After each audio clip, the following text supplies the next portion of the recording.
station that you lead. Thank you, staff in Hyderabad and all the other offices. We are one passive nation, yes, we one big family. Thankful for the leaders and the sacrifice they made. I'm gonna call some names. I'm gonna call some names. Woo! Here we go, here we go, here we go. Thank you, Mike and Marty, Robin, Chris, Charles, and Susie. Red and Robin, Dan and Jeffrey, Sonny and Billy. Lynn and Minnie, Eva, Rosalie, Roland and Ken. John and Tracy, Scott, Antonio, Marina and Ben. Alan, Scott, Alex, Robert, Nicola, Julie. Michael, George and Curtis, Francisco, Michelle, Tommy. There's a whole lot more than these last four. A whole lot more than these last four. Richard, Joel, Roger, Shay. Hip, hip, hooray!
Karma's a bitch. Queen of Karma. Stop going there. Hello, everyone, and how are you all doing tonight? I hope that all of you are having a fabulous, wonderful end of your weekend. I hear that some people have a holiday tomorrow. I don't, but I hear it's a holiday for a lot of people in the U.S. tomorrow. So happy holiday weekend, I guess, to some of you. But I hope that all of you are having a nice Sunday anyway. I thought that we would get together and have a little hangout where we are going to be checking out the OTech Pros live stream that they did yesterday. We have our usual people on there, and I thought it would be fun because they're usually quite eye-opening. They really show us how culty this thing is. Alves is in it to scam it as always, and Angel is here, and she says, hey, hey, hey. And we have Chuck from Perth here. Good to see you. And Mr. Level is having an orgasm to the song right now. And Nani is here. Good to see you. And Salami says, hey, hey, hey, hey. And we're under Jelly Snack attack right now because Jelly is here. And I saw Serene here. And again, I hope you guys are all having a great, wonderful, wonderful Sunday. It's our last Sunday of freedom here. Oh, Lord. There's like 5 inches of snow here. Wow. Yeah. I'm in Canada, Nani. You want to come here? So they went live yesterday for their OTech Pros, and it's look at the name of it. I tried to get through, and I didn't make it. I didn't make it through this sentence. The name the name of their OTech Pros webinar, which, okay, this is a tech company. It's supposed to be making products with artificial intelligence, like how you run your business. Of course, your MLM business, right? And then it's an MLM, so you're supposed to sell the products to other people in an MLM. That's what they were supposed to be doing. But for 7 years, they've been in pre-launch and they don't have any products, so they just keep doing this. But you would think that the webinar called OTech Pros would be a bunch of technicians discussing the technology, something to do with technology. And not only do we not have that yesterday, but this one is actually called The Vision is Still Alive. Let's keep going. And I'm kind of like, wow, we're grasping at straws. Hello, Joe. Good to see you. Oh, I'm sorry to hear about your laptop. My laptop doesn't like me right now either. And Violet has made it. Good to see you too, Violet. So, it kind of makes me laugh because I'm like, they're just continuously trying to hold on now. Ash hasn't said anything since New Year's Day, which, as you know, that like his last few appearances haven't been any news.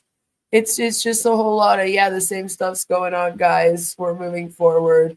Keep waiting. It'll be soon. Like that's all it is. And New Year's Day was just Happy New Year. Here's a bunch of quotes. Don't worry. Keep waiting. It'll be soon.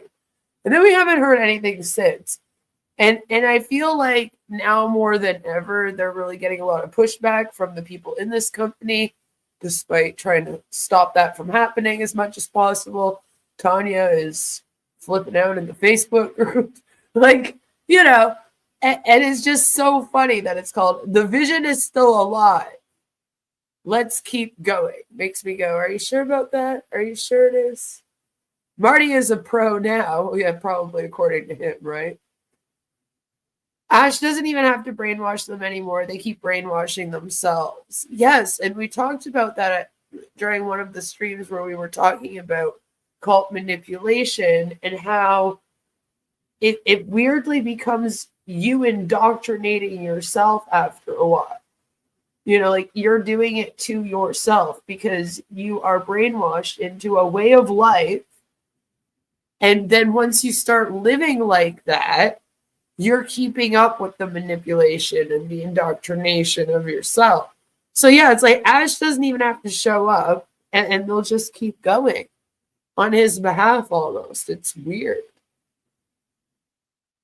The Vision is on life support and the plug should be pulled, to be honest. Exactly. So OTech Pros, The Vision is still alive. Let's keep going. And it's pretty short. It's only like an hour 50. Hello, everybody. We're here. Who wants to start it and then turn it over to me? One of you guys, right? Yeah, so it's me. Yeah. So hello, everyone. Welcome to the OTech Pro Live today. Today is the 18th of January 2025. Yeah, time flies. So yes, we are here today again to inspire, and to uplift you. So wherever you are, this is where we are, just to uplift. That's the reason we have this, the OTech Pro, live. So without further ado, I'll hand it over. So the topic today is the vision is still alive. But again, you would think it was called OTech Pros, because you're thinking this is a company, it's an MLM. So the OTech Pro webinar is going to be their pro techs, right? But no, none of these people are the technicians working on making these products, which to me would make more sense for this webinar. Hello, Ken. Good to see you. I hope you're having a lovely start to the new year. Let's keep going. So we want to keep going because we believe that the vision is still alive. We know it is true that the vision is still alive. And we are just here to inspire others for them to understand that the vision is still alive and we just have to Tech keep is going. dead, though. So, Marty Digamo, I'll hand it over to you. Beautiful. Well, the vision is still alive. Look, about 6 years ago, I joined the end of this month, beginning of next month. Oh my God, no, don't tell us your story again. We hear it every day. And right after that, wasn't very long, maybe a few months later, it was determined by the CEO that he's going to build everything in-house and he's going to build a foundation that would last for decades. And that's what's been going on for the last 6 years. No. There's been some turbulence, but the vision is still alive, and we're going to keep going. Now, So it's like there's been some turbulence. What is this turbulence, you may be asking? The turbulence that they're facing is that their CEO pocketed the $108 million that he made off of all their buy-ins into the pyramid scheme. So the Security and Exchange Commission is suing them for running a fraudulent pyramid scheme, unregistered securities, because Ash did not do anything correctly in starting this business. It was all illegal. And he's, of course, also accused of misappropriation of funds. And they're trying to do a director's bar on him. They go to court April 6th, 2026. Okay, that's the day the court date's set to start. So that's thing one. Then it came out that they hadn't been paying over 500 of their employees for 8 months worth of all of their wages. They weren't paid from January until the end of August. They were not paid for. So a bunch of them went on strike. Over 200 of them in Hyderabad went on strike. And then around that same time, too, the Dubai office was let go. So they lost all their technicians. That was their technicians. So they don't have any techs. They had merchant issues where they sued the merchant. So now they cannot get a merchant because they've actually fucked around with a few merchants. They're in trouble with the SEC for fraud, so no one wants to work with them. And you know, amongst other things, Ash owes everyone in this thing that bought OConnect commissions over $40 million worth that he has not paid out, and no one's talking about that. Then they actually lost their offices because the rent wasn't paid at any of them. The company's actually split, and Ash only owns like a portion of it. Like, I guess you could call it half. And Mohammed Kamal owned the other half, and he's fucked off and left for Egypt and been like, fuck all of you, this is a scam. So that's a problem. And also, no products. The website went down at the end of June 2024. We found out that Ash owes $3.4 million to Amazon as well. Turbulence. I think the plane caught on fire and then did a nosedive and not into a body of water, unfortunately. So I don't like everything that could go wrong when someone's trying to start a scam has gone wrong here. It's almost amazing. It's like we're watching the perfect example of a guy that does everything wrong, but then still somehow gets a cult following. And like can't get the business off the ground, but somehow everyone's still here, holding on to his every word, thinking he's going to save all of humanity with technology. Like it's everything has gone wrong. The offices have shut down. The employees have left. The commissions are owed. No more products. No more website. Bills are due.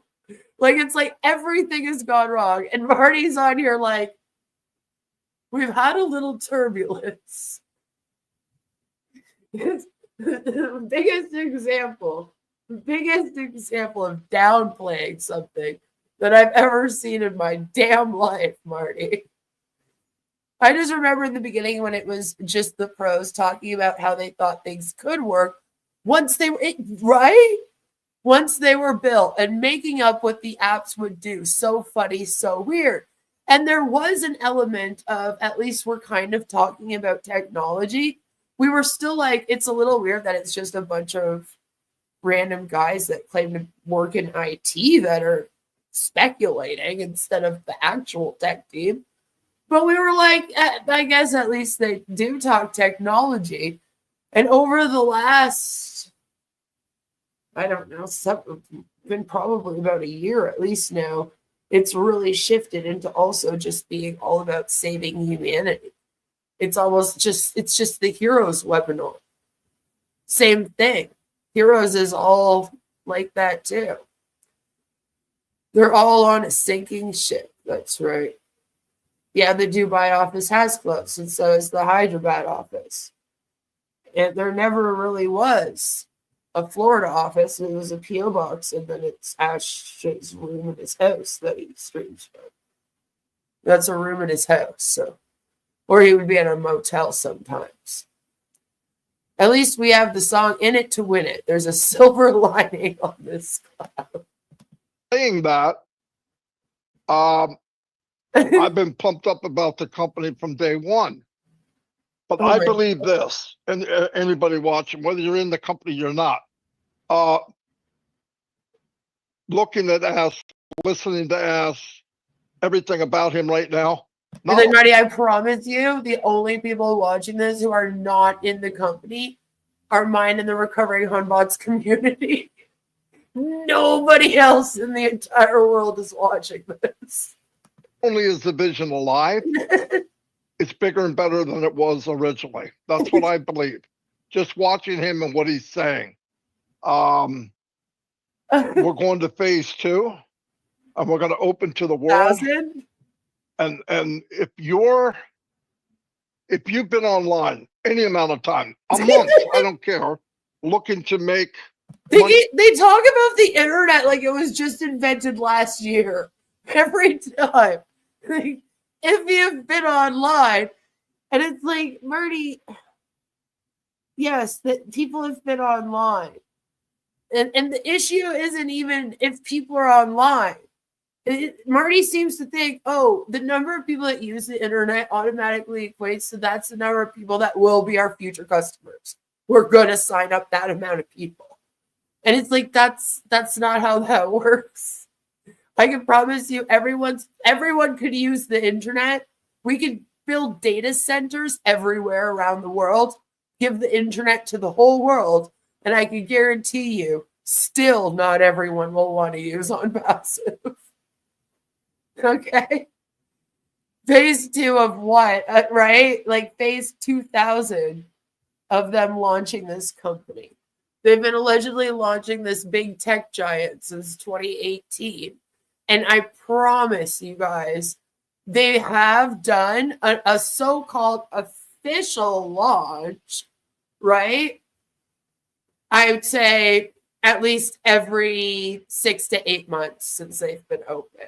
There's been like an official launch. Every year we're doing one for sure. Sometimes there's 2 in a year. It's like, we've done a lot of these like launches by this point. That's why it's so funny when they're like phase 2. We're like, wait, wasn't that like 5 years ago?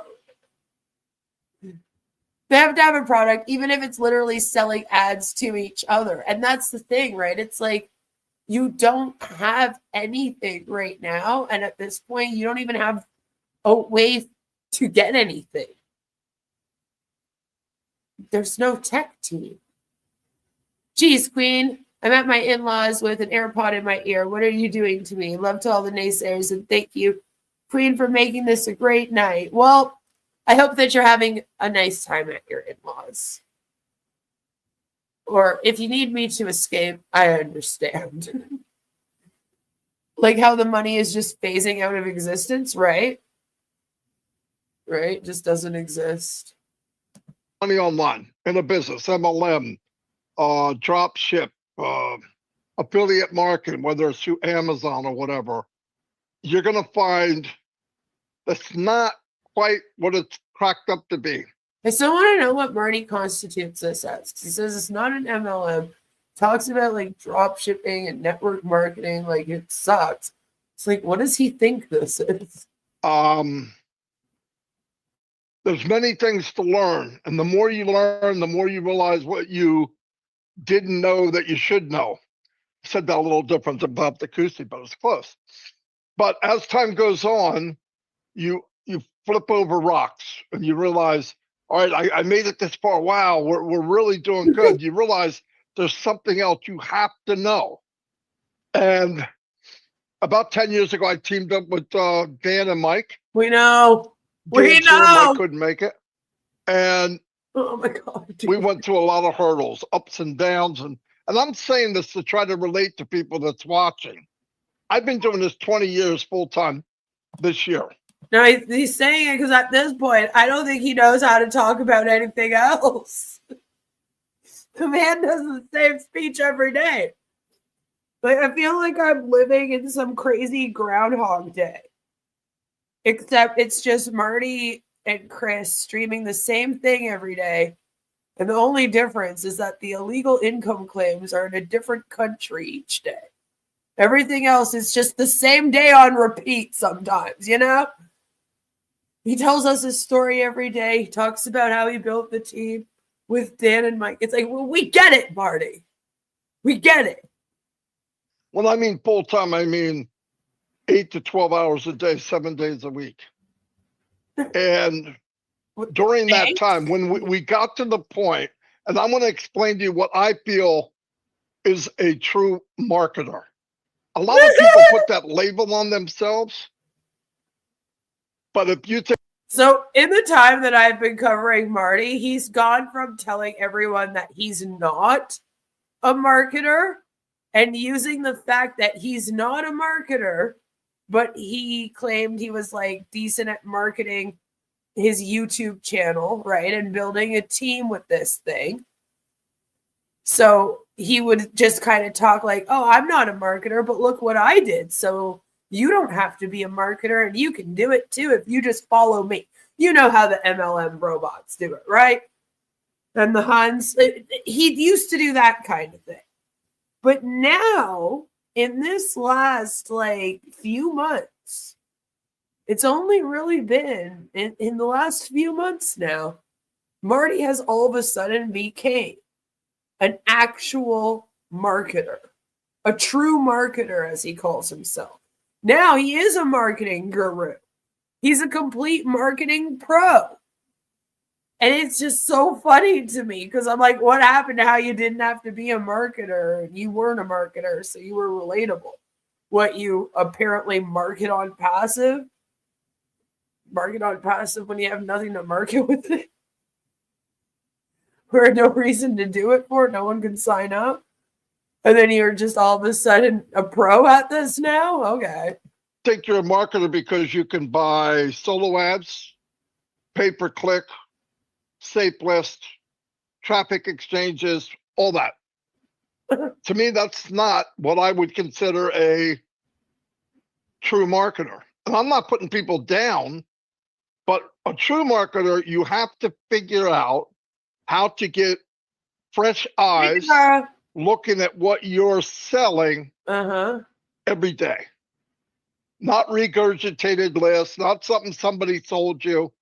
Give an example. Chris Johnson that we work with here. He paid $1,000 for, I think, 1 million leads. Some crazy number. Oh, usually, if it sounds that good, they're just trash. And out of the crazy number that he got, kept emailing him. He didn't have an autoresponder, so he's mailing thousands and thousands a day. He got 3 people that signed up, but they didn't buy anything. They didn't go any further. That's what I'm talking about. Pay-per-click. I'm going to give you an example. Pay-per-click, if you go to Google, you look at the first 3, they got a yellow color to the outside of them. That's a pay-per-click. Somebody paid to rank at a high level. And at that point, you have to know how to rank. You have to buy the keywords, right, to rank high. Now, it doesn't mean the product's the best. It just means you're better at it. The problem with that is if I go in as a customer and I'm not even looking for what's being sold and I click one of those top 3, that guy that put that ad there, he has to pay for that. Shouldn't you get some products to actually market before you start talking about this, Marty? Just from me surfing. Here's where it gets down to now with targeted traffic. You go out and you start. But I can't stress this enough. There is nothing for them to market right now. Nobody can register and join At this point, it's just a community sniffing ashes farts all day long and saying that they smell like roses. And they haven't been able to sign up since June of 2022. So marketing, once again, as we keep talking about, it doesn't matter how good of a marketer you are. You can be the world's best marketer. But if you don't have any products to sell and you don't have something for people to join or a service you're providing, then the marketing doesn't matter. Because even if they see the ad, when they get to their quote unquote website, it's a login page. So, like, what are they supposed to do? Do they just sit there and stare at it? It's like, why? What are we marketing? And it's almost like they have this idea that if someone heard about Onpassive in an ad in like 2020, that if they launch in the year 2030, that person will like remember that ad and be like, I'm going to go join them. They finally launched. And it's like, that's not how the world works. Because right now, this is what you're marketing. You're marketing that people go to this page and then just see this. I don't even know. If I've never heard of Onpassive, I don't even know what the fuck this is.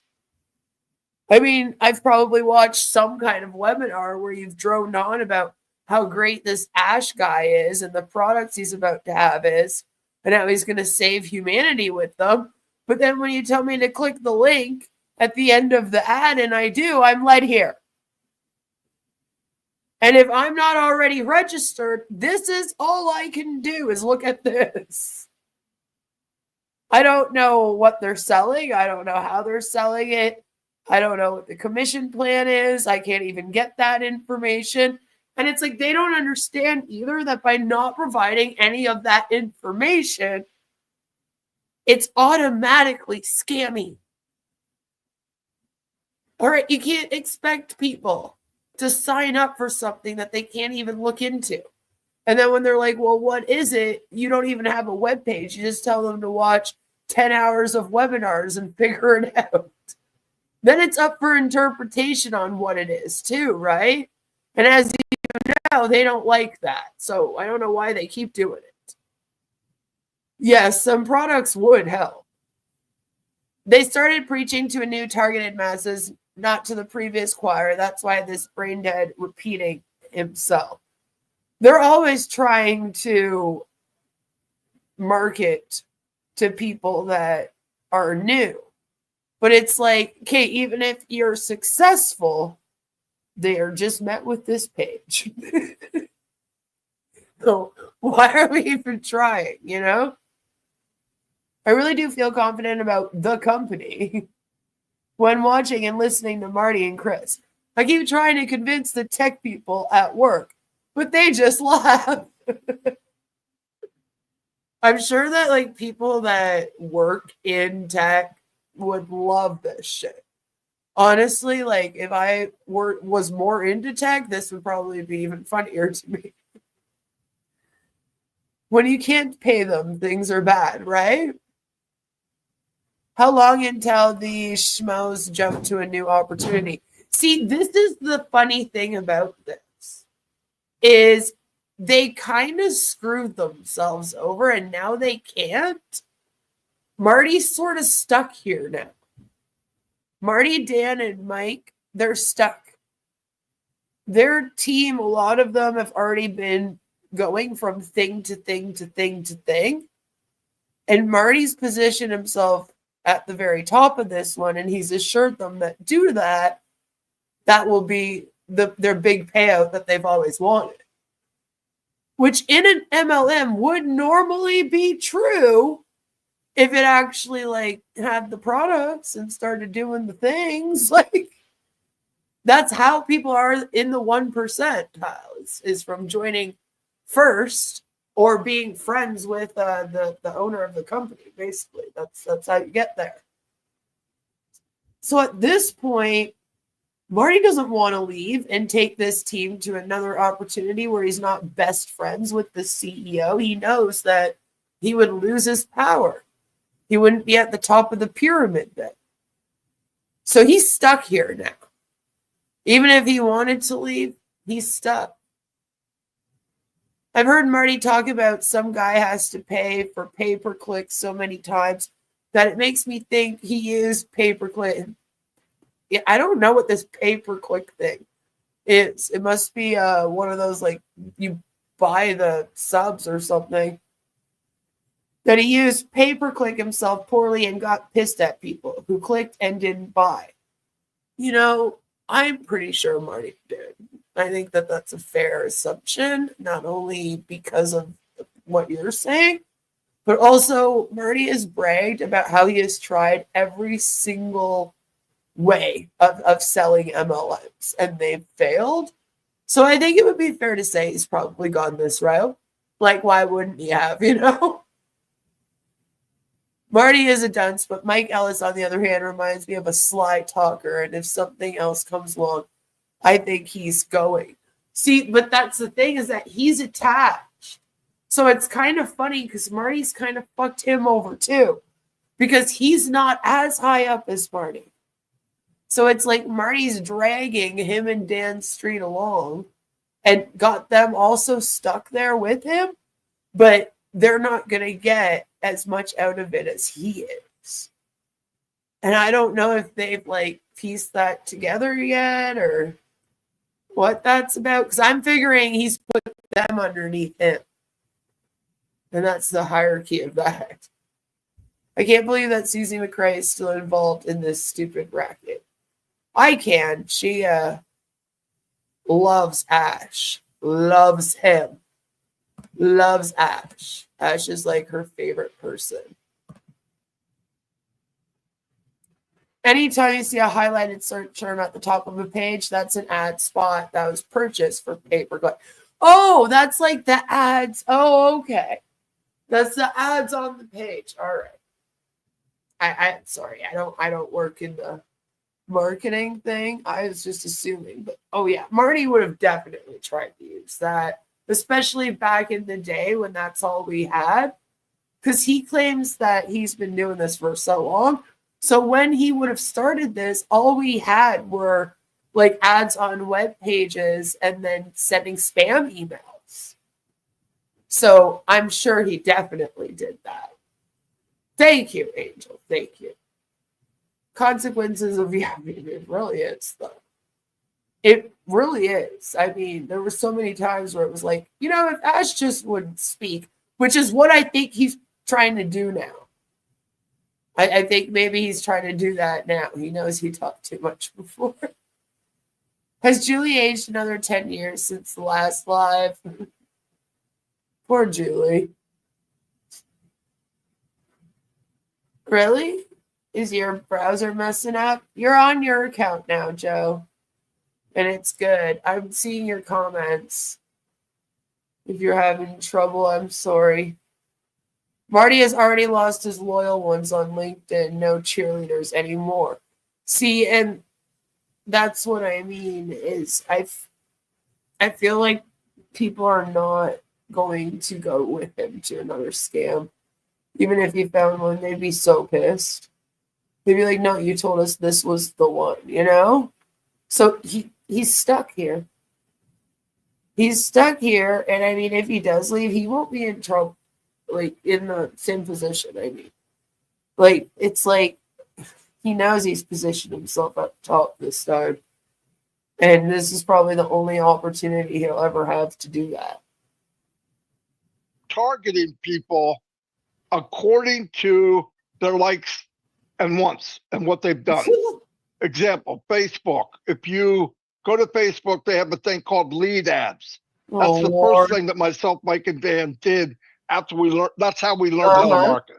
And what you do is you go in, you say what country you want to go to, what age, what people like or who they follow, what their position is. Maybe they're IT, maybe they're a professor in English. No joke. So you start off, you go global, really mass opening. Then you got to make an ad. The ad has to be qualified by Facebook. And sometimes if they don't like it, they say, no, you can't use that ad. They don't tell you why. They just say, well, in your case, it would have been because they don't let MLMs on their platform. Just saying. it's against their terms of exactly. service. I'm looking, I don't know what that means. So you're changing number, you're changing words. Maybe it's even an image. Needless to say, to get an ad, if you get this far, then now you have to scale it so that instead of $7 a lead, you get it down to $1. And if you're really fortunate, get it down in the 50-cent range. But it would take sometimes 2 months for that to happen. During those 2 months, in our case, Dan Street was paying for it. So, and we would get better, but you're paying and paying and paying. Now, let me tell you the ugly truth. The reason I'm going through all this is because people are watching us from outside of Onpassive, this company. So you fine tune it. I'm jumping around like JoJo the Idiot Circus Monkey. We got the leads down to 50 cents. We've even had them at 35 cents a lead, targeted. We just get it done, and the company that we're marketing shuts down. You don't say. You don't say. What if I told you that Onpassive was about to shut down and then become on Fusion or on Fusion T? Then what? You know this, Marty. Marty, you know this. This is so weird for you to say yesterday, Marty. This is bizarre to me because we know that you know what we know. And then you say things like this, and I'm like, guys, what the hell is this? Hi, Sam. Good to see you. And it's like, yeah, because they've all been scams, Marty. You keep promoting scams, and they keep shutting down. Crazy, right? And you did it again, damn it. It's like, come on, dude. Come on. Holy cow. Yeah, that's what I'm saying, man. Now, the same process will work, but if you're really pushing something, whatever it is, you got to rebrand what you said. Anyway, this is yeah, Marty. What is it? What's it called? A nightmare. Here's where we come back, and we're coming back strong. We have what you call AI targeted traffic. Machine learned AI. I always have machine learned because, and another thing I want to tell you, a lot of people hear the word. What I don't understand, what do they think the AI is going to do that's different than what these other things did? You know what I mean? Like if you get 100 people to your website, maybe like 10 people will buy something. And that's like usual stats of that, by the way. Like that's pretty common. And so if you're getting targeted traffic from another app and you don't like those numbers and you're like, oh, fuck this is work, because it's probably even less for MLMs, by the way. It'll be even less for Onpassive, probably. Like, what is it about the Onpassive AI that you think is different than these other companies' AIs when they call it targeted traffic? That's what I don't understand. I'm like, do they think that Ash has put magic in this one? Like, what's the difference? Targeted traffic that you buy is targeted traffic. It's not like Ash's targeted traffic has Al come through the screen and threaten people, forcing them to buy the product so you have a better rate of people that come and click and buy it. You know what I mean? It's like, what is the difference? There really isn't one. All right? The only difference between all of these like targeted traffic things out here, which there's thousands of them, by the way, is that each one does the targeting part in a different way. But the thing is, most of them allow you, the user, to choose. So if you're filling it out the same, it's going to end up with the same results. And they're all pretty much the same thing, like I said. Some might have more of a reach than others, but like they're all pretty much the fucking same. Just like how most of streaming services are the same. You know, Restream, StreamYard, they're similar. It's just things are in a different spot. You know, it's the same with all of the technology like that. So I don't understand what Marty thinks is so fucking different. It's like, just because it's ashes, it will be better. Hi, Sherry. Good to see you. I hope you're doing well. You listened to the OTech Pros webinar and fell asleep? Well, hopefully you don't fall asleep this time. Even AI is smart enough not to advertise shit. It'd be funny if they used AI and it ripped them off. Ash already ripped them off, so. The AI, especially people my age, which is scary, I'm saying this, and older, because they watch too many science fiction movies. AI is our servant. AI does what we tell it to do, and it does it at lightning speed. It can take data, get what you want. Let me give you an example. I don't know exactly, just give me an example. For me to do what I did manually. See, that's the thing. It does what you tell it to do. So if you told it to look for traffic before, but you didn't really learn how to use it properly, and then you do the same thing with this one, it's going to be the same. You're the problem. AI can do it in milliseconds. It can fine tune as it's running, as it's going and saying, okay, there's an ad here. Nobody's clicking on, and if they are, they're 27 to 32. Nobody's clicking here. Men like it better, but women like it better after 5 o'clock. No joke. It can get that good. In fact, the more you use it, the smarter it gets. I don't mean people smart, machine learning smart. It's doing everything, equations of adding, subtracting, taking, go. It's all data. Data's money. Flat out. No matter anybody tells you, data's money. In this company, you come in, you get what you would call a virtual golden toolbox, and in one of the drawers is targeted traffic. You pay for targeted traffic, and what targeted traffic AI, it knows the habits of the buyer. Example, Collins Manna goes out and he's looking for a lawnmower. He goes to Google, he's looking for it. There's a video. The video is 3 minutes long, and Collins only watches 30 seconds of it. It knows. Now, Bob comes along, he's looking for a lawnmower, and he watches the whole 3 minutes. Which one of those people are more interested? Bob with 3 minutes. So AI says, grab the big guy. Send it to him. Let him know. While he's looking, it starts putting your stuff in front of him. Now, I am not an IT guy, but I've done a lot of looking it up and seeing how I believe it works. Oh, my God. If I'm wrong, it's even better. I believe that. So, but that's what we're part of. So, dude, that's so weird. I'm not an IT guy, but I joined this company and I want to be at the top of it.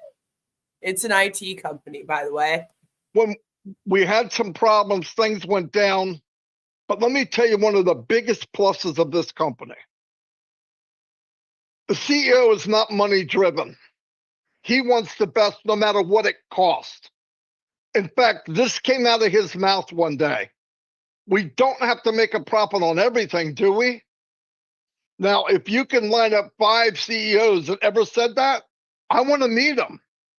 Because if the CEO walked into they don't want to meet you, Marty. That's why you're stuck here. Lord. Ash hasn't done any. If anything, he's done worse than every other CEO I know. All right. He's like one of the worst ones. How many CEOs do you know pocket $108 million, don't come up with anything for anyone to do what they were told they'd be able to do, which is run their little MLM businesses, and then not pay any of the bills, the employees, which he fucked over 500 people. Actual employees, hired employees, not just like MLM people, distributors, hired technicians, employees, IT people. So, like, find me a whole bunch that are worse than that. That's your assignment. A conference room full of shareholders and said, hey guys, ladies, we don't need to make a profit on everything. They put one of those jackets on him that don't have sleeves and throw him into the paddy wagon. Guaranteed. So he's looking for the main thing to Speaking of Fred Flintstone, okay. uplift humanity, but he wants the best of the best. He said, I want to give more, pay less, which Bob Tacusi has that down pat how he says it. Give more, charge less. Everything. Except you're not doing that. You're taking away a bunch of the O Connect features to charge less. And with the amount of users that you've taken away that are going to be able to use the new O Connect, it doesn't make sense because the price is still quite high. Still going to be $75 a month. When you can get Zoom for like $20 a month, and it will do the exact same thing. About the company will be more. I'm going to give you another example and I get off, I promise. Let's use an example. Video conferencing. The top 5 dogs, the big dogs, $160 billion industry. Sam says, other CEOs don't say this because they want to make money. Right, like the reality is a business, especially a business like a tech business, needs to make profits in order to keep running. You have bills to pay, you have employees to pay. Like you have to, if you're running a business, make a profit. Ash doesn't give a fuck about having products that are decent in order to run a sustainable business. He just wants to make a bunch of money that he can put in his own pocket. He doesn't care about anything else other than lining his own pockets. Now, when you go, if you go look at one of them, I don't want to mention names, but you go and you use that and you want 1,000 people capacity or 1,500 or 2,000. It's a lot of money. It's hundreds of dollars. Hundreds. What if there was a company that did it for 10% less, 20% less, 40% less? And on top of that, paid you a commission if you shared it. I mean, how much marketing do you need to do? Oh, my Lord. Listen, nobody goes to a conferencing call by themselves. You're talking to somebody. If you had one where you could come in and everything's at your fingertips, you look down at the bottom and you got the Starship Enterprise. There's little boxes, you put your mouse over and it says it does this, this. At 40% less. What? And if you share it, pay you a commission, shut the front door, drop the mic. Where do you get this 40% less from when you don't even have a product with a price on it? How the fuck do you know? And this is what I mean. Like, you really do just make shit up, Marty.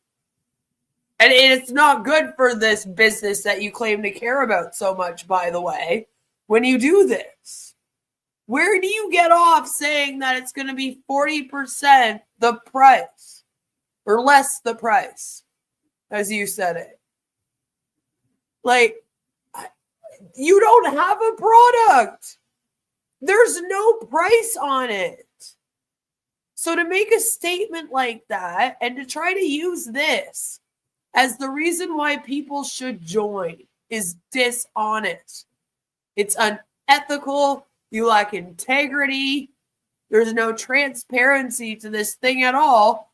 Otherwise, you would be like, I don't know what the products are going to do, and I don't know how much they're going to cost, and I don't know what you're going to make. It's all up in the air, and we're supposed to just sit here and wait for whatever Ash Mufara decides to come talk to us again and tell us what's going on. And it will probably just be, oh yeah, don't worry, guys, things are happening. Just keep waiting.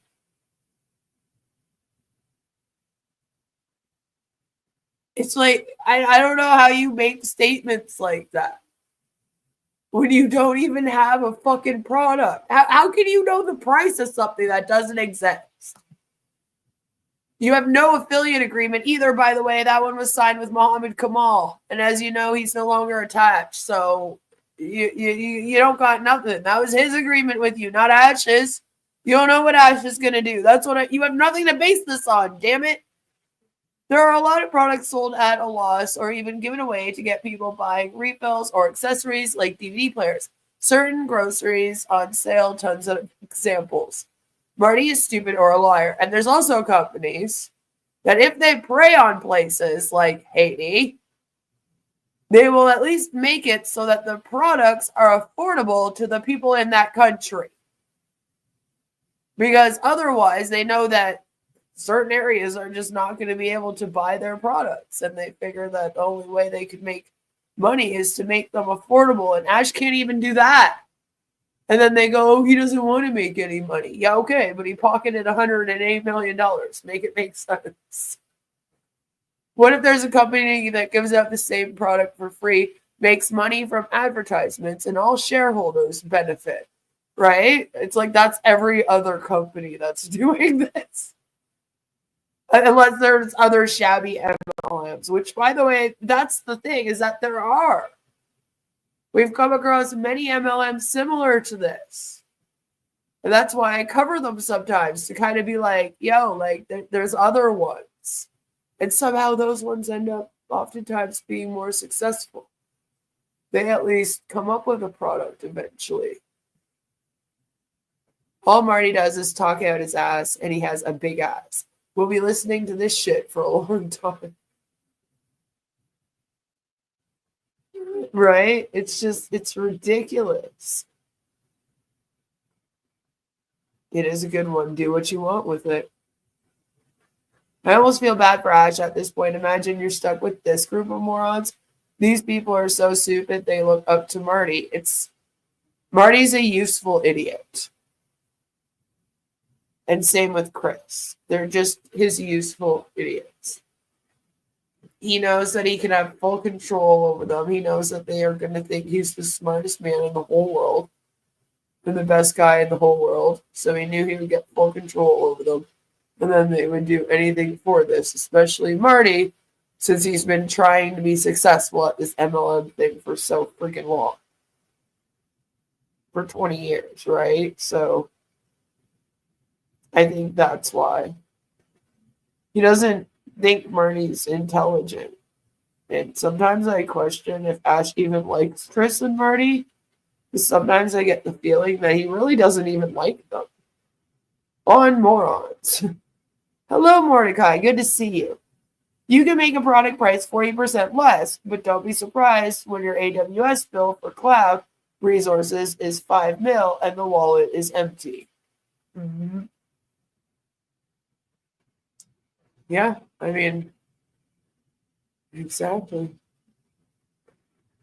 And every product that I'm talking about, and they also tell you in the land of business and entrepreneurship, you need to have more than one stream of income. What if we are not reinventing the wheel, but we're making the wheel better? What if we take these products that are out there in high demand now? Many of them are billion-dollar industries. And what if you had 12 products that were multi-billion-dollar products alone? You're above market value. You will pay a commission, and it has more features than anybody else on the planet. Do you think you would want it? Look, we're not telling people to buy something you don't want. You know how many businesses we were in, myself, Mike, and Dan? We were promoting things that we didn't even really like. I promoted stuff I didn't even know what the frick it was. But you're trying to make money. With this, think about this too. Think about if you're a marketer out there and you come into a company. I've had, when we marketed, we probably had 10 to 12 different apps and places so we had to weird. go to make marketing work. What if it was Marty, all under one Marty. roof? And what if I use it and I share it, I wind up getting it for free and then eventually making a profit and one day walk away income? I don't know what else to tell you. That's all I got. I guess you would have to imagine that because it hasn't happened for them yet. Even when they had O-Connect, they never got to sell it to anyone in the public. It was only sold within the people that bought into the pyramid. And then the merchant issue started. And then Ash let them use it until the site and all the products went down at the end of June. So it was like 9 months of them using the products and then they were gone. But they never got to sell them. So I guess you would have to imagine it. Wow, Marty, like we should just shut the show now. We can just close it. Yes. So that was really great, Marty. Wonderful explanation. And if you don't get it, you need to listen to it again, double and double times. No, you made a very powerful statement. You said the vision is not only alive, it is bigger and better. That's really powerful. It means where we are going is massive. We think it's only alive, but it is bigger. The dream is bigger. And you talk about AI targeted traffic, that we have been given a virtual golden toolbox with AI traffic. What else do you want? That is massive. And the CEO is not money driven. It's not money driven. He just wants to do something massive for humanity. So that is the take, Marty. All what you've said, this is it. This is it. We just need to just hold that golden toolbox and then run away with it. Like Oliver said, let us run away with it. So I will pass it over to Collins here and his motivational speeches. Brother down street.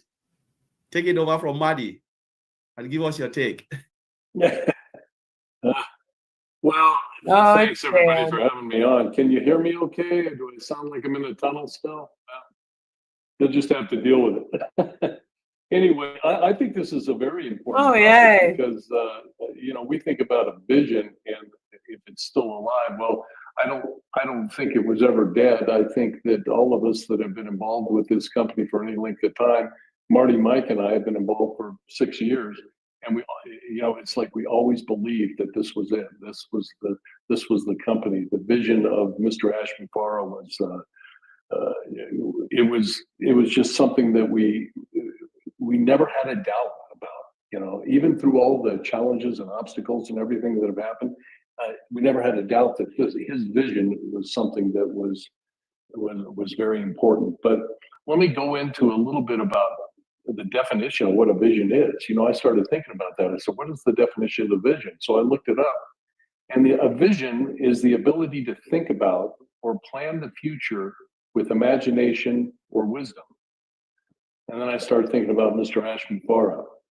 And he has imagination and he has wisdom to create a company that will benefit the entire world. And it will change the lives of many of us. And it will also allow us to help others who are less fortunate. So all of us here have imaginations. We can imagine things. I can imagine, man, wouldn't it be cool if this, and this. But to be able to take that imagination and a little bit of wisdom that we all have and translate that into a reality to help humanity at such a massive scale, that's a gift. And that's a gift that Mr. Mubarak has. So I was thinking about what does it take? What was Ash thinking about when he started this ball rolling with Onpassive? I will agree, Mr. Level, that Onpassive is pure cancer. Massive company. And a few things that have to happen, have to be there for him to be able to even take on this massive project that he has. And that's knowledge and education. Well, we all know that Ash has incredible knowledge and education, and he has the experiences that he was tapping into in his life.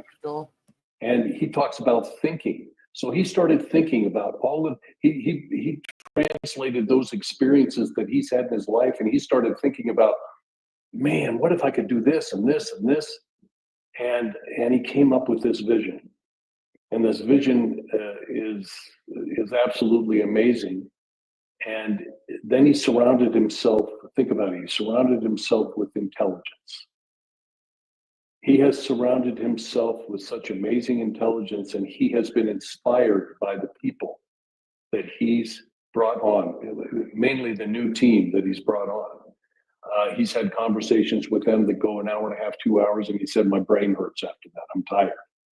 So his desire to learn and continue learning and listening to people with experience in areas that may be areas that he doesn't know about, maybe areas that he thinks he needs to improve on. He's able to humble himself and really absorb what these people have to say and implement it, being able to implement those types of things. And lastly, and we can discuss all kinds of things. We could probably list a bunch of things that I'm not saying right here, but he has thick skin, and he's able to handle all the obstacles in his path. And because of that thick skin, we are where we are today. Stop going there. And this should be something that we should think about ourselves. This should motivate us to improve ourselves. And we should identify some of the weaknesses that we have, and work on improving ourselves. If I sat around, if I gave a guy $97 and then I gave him another $150 and then I sat around for like 7 years, and then this is what someone told me, I would be so pissed. Like, I would be like, what more does this person need from me for me to have these products? Like, it always sounds like they have to prove that they're ready or prove their loyalty and themselves to Ash so that he'll like release these products finally for them. Like, almost like he's holding them hostage. And like, there's been times where he's been like, he's pretty much given off those vibes. He's been like, I have all 50 products done. I just have to release them.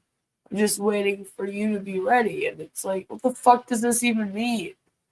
And just the way they're talking, it's like, hey, these people have waited around for 7 years. Like, how much more ready can you fucking be? Like what? How do we prepare anymore? Like, you don't even have a website, like I said, to go read on the products. And like, they'll sometimes be like, go and learn about the products. And I'm like, well, if they haven't by now, sitting around for like going on 3 years now, right? Because June 2022 was the last sign-ups, right?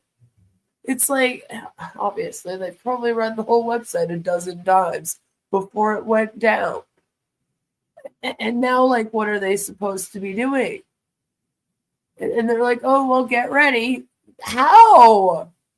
Like, if you're a type of person, you're going to all of the webinars, and then this is just what they tell you every day. Like, I feel insane sometimes watching this. Because it's like, I'm sitting there like, how do these people just keep going to these webinars over and over again, getting told the same thing, waiting around, and they're not like getting fucking pissed at this point? Where they're like, I've been here for 7 years, Dan. 7 fucking years. Like that's the point we're getting to here. When this thing goes to court, like, yeah. Like, I'm not looking forward to I want them to be like, how more ready do I have to be, Dan? What do I have to do to prepare? What do I have to fucking do? I've been sitting here waiting since 2018. I've given my money. Like, especially if the 97 US was a lot of money for you. Like, imagine being told that you have to wait after you gave up 3 months of your pay to this. And then you have been loyal. You have gone to a lot of the webinars. You've done everything that you could. And it's still not happening. And you're just kind of like, they just keep telling me to fucking be ready. I'm like, I don't know what to do. And then when you do say, hey guys, I don't know what to do, like, do you know when this thing's gonna start? Because like, I haven't really heard from Ash much either. Like last time was really on Christmas Eve. So what's going on? He said any day. What's up? Then they're like, don't ask us, you're being negative. Like, I mean, I don't know how people in this thing aren't just confused, pissed off, and just like, someone tell me what's going on. And we do tell you what's going on. Don't worry. If you've somehow ended up here and you're in Onpassive and you're looking for answers, you've magically appeared in the right place. Ash wants to make sure the founders are ready to be millionaires. That was another one. He went on this big rant on 2 or 3 different occasions now about how they had to be ready to receive all this money. And like Marty's even talked about it a bit. It's like, Lord, so ridiculous. Dan is creepy. Is he listed on the registry? I honestly don't know. It's not something I've looked into. So I can't say yes or no. Because if I say no, what if he is? My haters will definitely clip that and use that to cancel me. But as far as I'm aware, I don't think so. As a true Detroiter, the only surprise was it wasn't the NFC Championship when they blew it. I feel like you're talking about the Lions again. When Ash is quiet, that means he's working for us. I know, it's so frustrating because we know that he's not doing anything. You should follow LI the Clappy Cheerleaders 1-2 promoting a new business without mentioning Onpassive. They pulled their sleeves up for an unexpected area, smart cities. Top of the pyramid, right? Currency earn very hard, but lose very easy. Exactly. And that is the thing about MLMs. Right? They'll take from you. They are impossible to be successful in. It's okay. I just realized that I'm usually pretty good about leaving your guys' private conversation in the chat. I try not to read those ones unless it's like pertinent to the stream. I wonder how these founders are going to survive in 3 to 5 years when things get really crazy. See, like, this is what I mean, though. It's like, how long? How long do we have to wait? Will they still hope for Ash to deliver? A lot will. And then people like Marty who are stuck. And I feel like, again, since Marty's stuck, Dan's stuck. And since Marty and Dan are stuck, that also means that Mike Ellis is stuck. I'm Mike Ellis, by the way. So they will kind of have to be there. They're the most annoying ones. Other than Chris. And, Ash is a perfect example of somebody that evaluates himself on This a is regular awful basis audio. and continues to look for ways to improve. And there's so much going on behind the scenes right now that we don't even know about, and it's going to totally blow us away once it's revealed to us. So that benefits Ash, and it can only benefit our growth if we apply that same thing. So I'll give you an example. Just recently, They'll say things like, things are going on behind the scenes and we don't know anything about what's happening. But Ash will hopefully tell us one day. And then they'll be like, and the company's really transparent. my pastor at my church, he has a PhD in theology and he has several other degrees and he's written all these theses and he just absorbs so much information all the time. And I asked him, I said, how do you organize this massive amount of information that you're consuming on a regular basis? And so he said, he told me a few things that he did and, it was beyond me, and then, but he said, I want to recommend a book to you. And he recommended a book called How to Read a Book. And it's a classic. It was written in 1940. It's a classic guide to intelligent reading. And it's by this guy named Mortimer Adler. And I bought it and I started reading it. And it addresses every level of reading, from elementary to what they call systematic skimming, to speed reading, to reading technical stuff, and to improving our comprehension. And one of the things I looked at is I said, okay, how many times do we pick up a book? And we pick up a book and we look at it and say, I wonder if I want to read that book. And we never read the table of contents. We never look at the index. We don't really read the title that much. We say, this book was recommended to me, so I'm going to just go ahead and read it. Well, there's an art of skimming the book where you read that table of contents, you read a few pages in a chapter, and you figure out whether or not you really want to read that book or not. And it goes into, that's just part of it.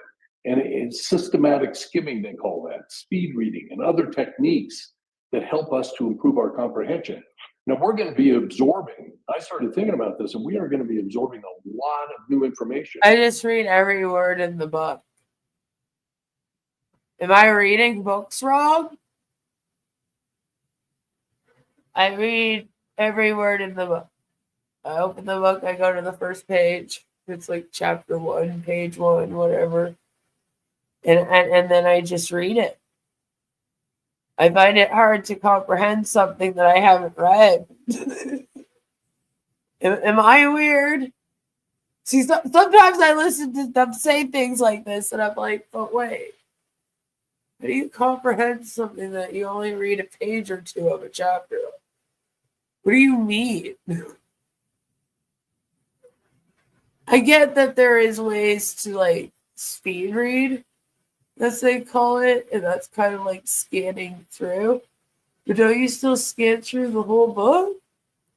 Are people out here just reading one page of each chapter of books?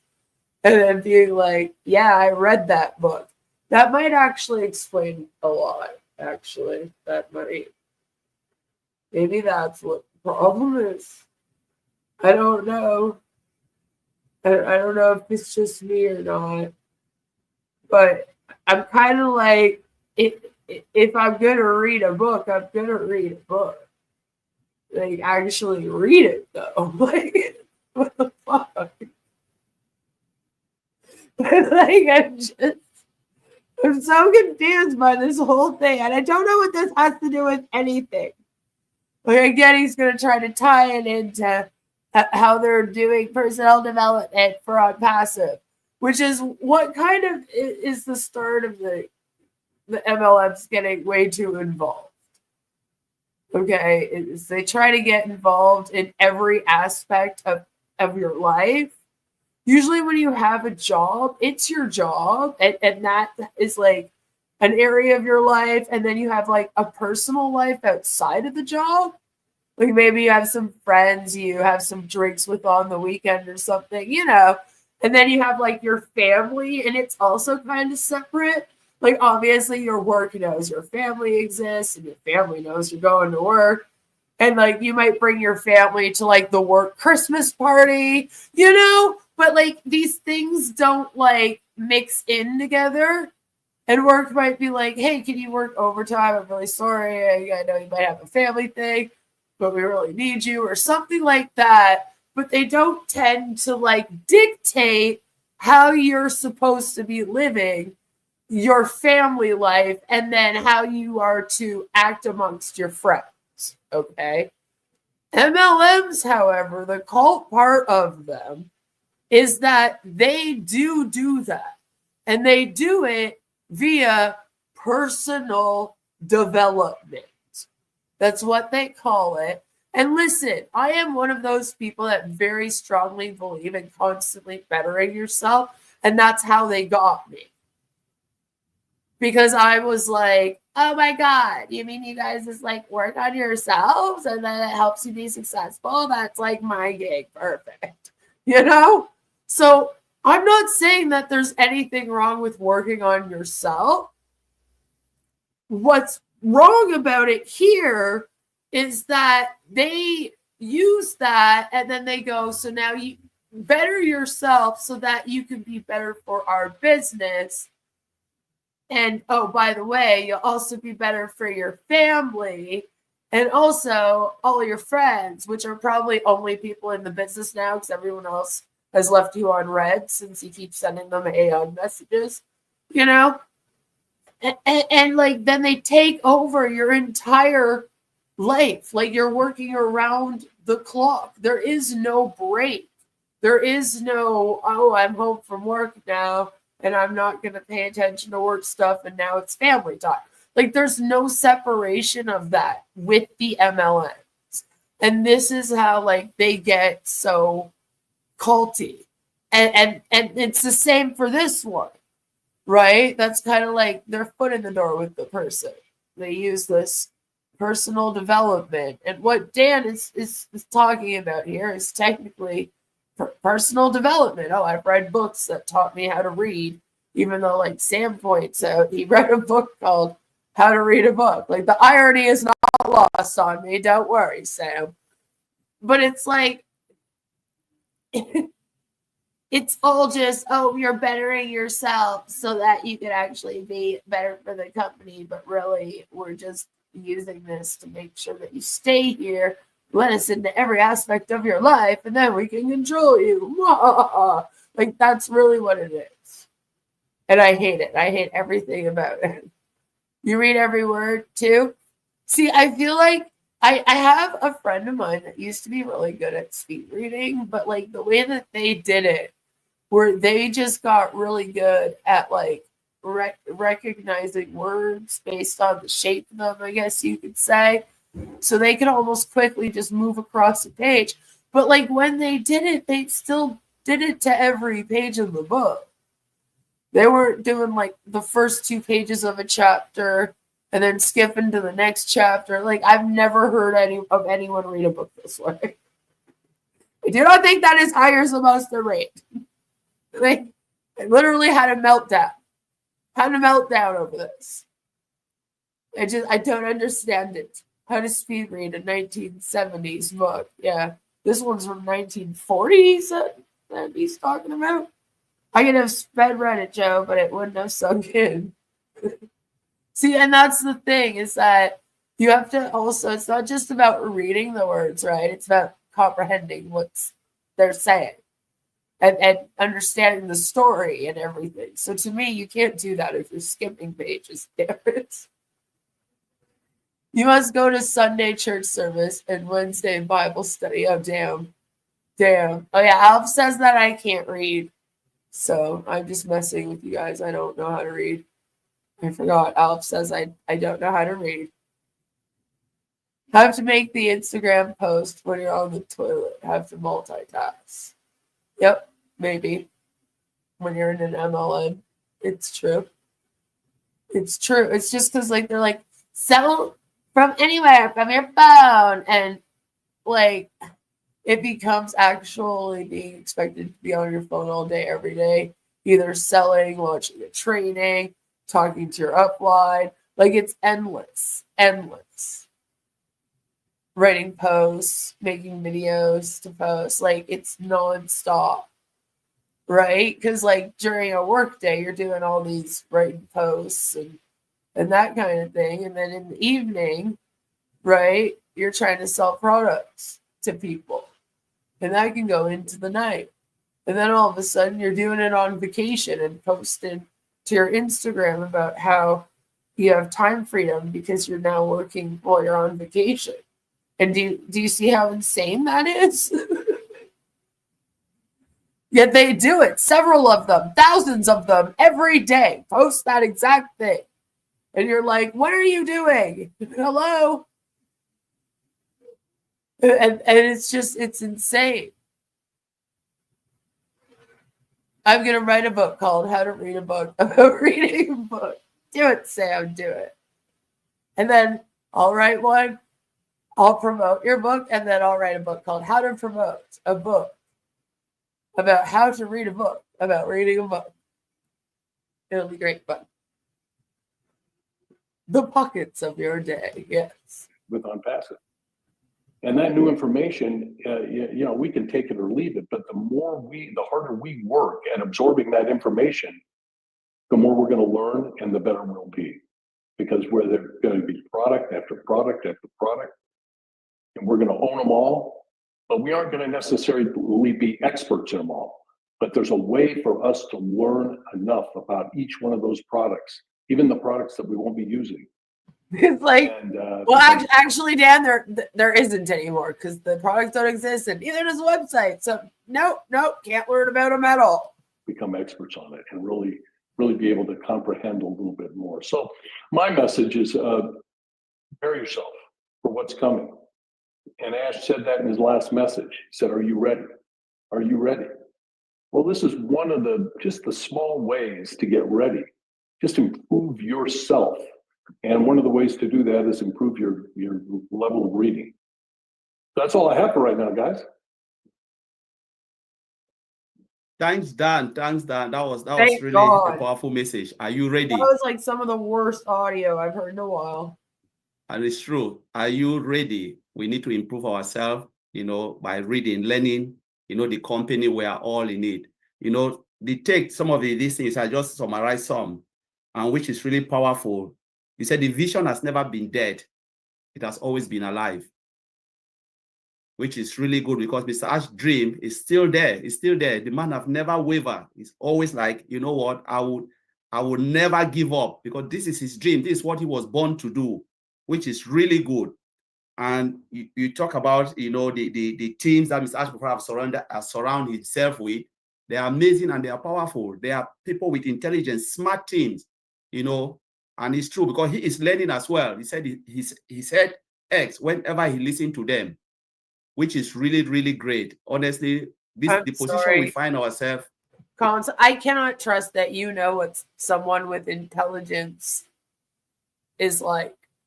I cannot trust that you would be able to tell who has intelligence and who doesn't have intelligence. I'm sorry. It's massive. And I believe those who will watch it and they'll come to realize the company, how blessed we are, to join this company. It is really a great thing. So I would take it and give it over to our sister, Joyce Hings. We know you are really good, especially with this type of topic. I know you've been saying a lot of things about things like this, the reason why we are. And Collins, what would you consider this type of talking to be? Like, what is this type of talking? What do you call this that you're doing here? Yeah, but again, I will give it to you to share your thought on the vision is still alive. Let's keep going. Thank you. Wow, thank you, Collins. And hello, everyone. Marty and Dan just probably said everything that I was going to say, and they just summed it up. But when I was thinking about the topic that you were saying, I love Onpassive in this company because I joined about almost 5 years ago, and I planted my flag with Ash in the company, and I never looked back. I've done a lot of things in my life, and I've done so many companies in the past, but this company was so different. It was something like I'd never seen before, and the culture and like Joyce, another one that's like, I've done so many MLMs. I wasn't successful in any of them. Love to be here though. And his vision was just like beyond anything that I had imagined before. And when Dan was speaking, he was talking about the vision, and I was going to talk about the vision, but then I thought about being alive, and I thought about, what is it to be alive, and to be alive and to keep going. So to be alive is to move and to respond and to stimulate, to reproduce and to grow. And Ash has done all of the above, far beyond anything that we can think or imagine. And he reproduced because he had kids. What? And so when I was thinking about that, he has responded to the call, and he has accepted that call. He looked at the situation, he responded to it, and he responded in a massive way. And then when he responded to the situation, I also think about that he stimulated the masses. He stimulated so many people in so many ways that, like Dan and Marty were saying, that things that we can't even imagine, that we don't even know about. So he stimulated us so much. And then he responded with, Stimulated us. I think about the products, and Mike always says this, with superior products at a better price point. Who would ever do that? And so he responded to that. He's stimulated the economy. He's reproduced products. He didn't reinvent the wheel, but he made them better. He made them superior and at a better price point.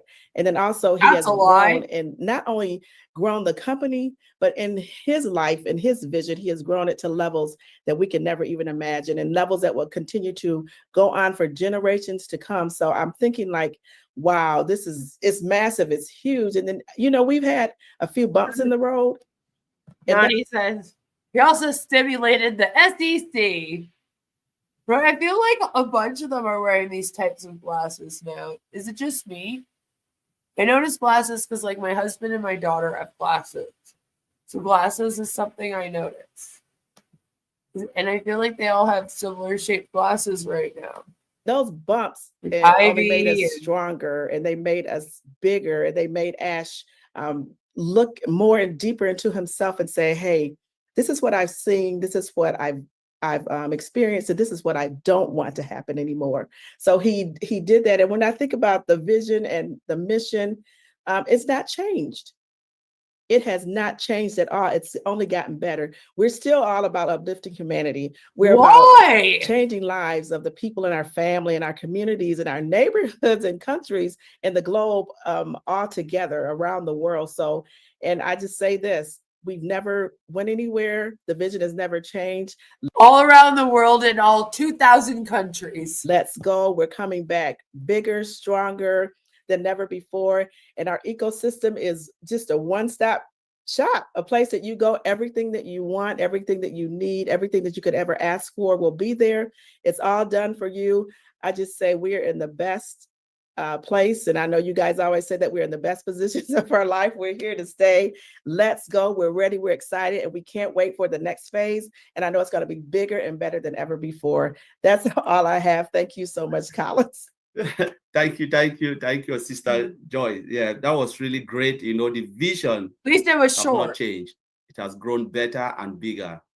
And you talk about being alive, respond, stimulate and grow.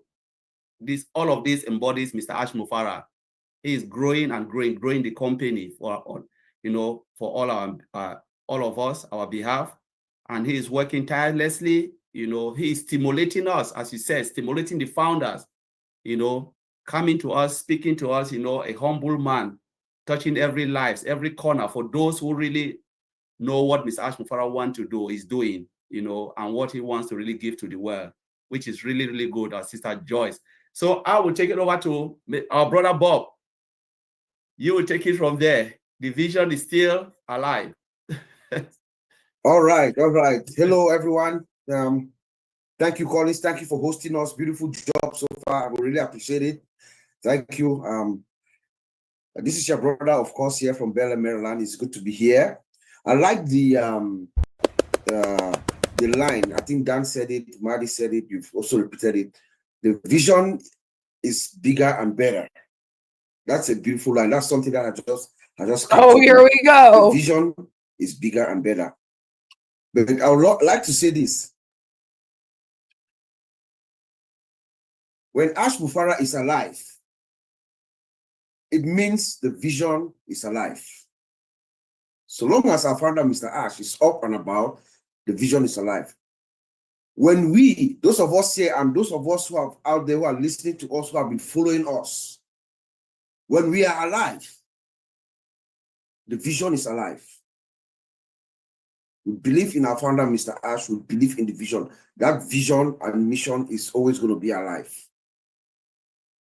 You cannot kill an ideology. Go back and look through history. When an ideology is formed, is birthed, and it picks up, it takes off. You cannot kill it. That is what we are talking about here. We can hear that rumble. Remember that rumble? The rumble is getting louder and louder and louder. And we can hear that avalanche cracking. So let's keep going. We're going to keep moving forward. We're going to keep believing in this vision, this mission of this one in a lifetime man who comes once in a lifetime. The people in the school of Ash Mufarah, Our vision is alive, yes, and he told us this. Our vision is alive because we can see the other side. Remember, he told us we can see the other side. I think Joyce, Dan, and Marty have also said that we are not reinventing the wheel. Yes, that is perfectly true. We are taking what is currently here, we are making it better. We're not reinventing the wheel. We are bringing in this product, these disruptive products that are already there. We are making it better than what we have today. So we see the other side. He's right there, and he can see, and he knows that what we are bringing, what we have made, and we have experienced it already from what we saw previously, you know, that what is coming is better. And then what? The team. It's like anything is better than just sitting around and waiting for 7 years with nothing happening. So, like, what are we comparing it to? Better than what? What is it better than? Are you talking about in terms of tech products? Like, what are you talking about? Dan also talked about the team. I think Joyce did as well. Marty. We have the team, the dream team.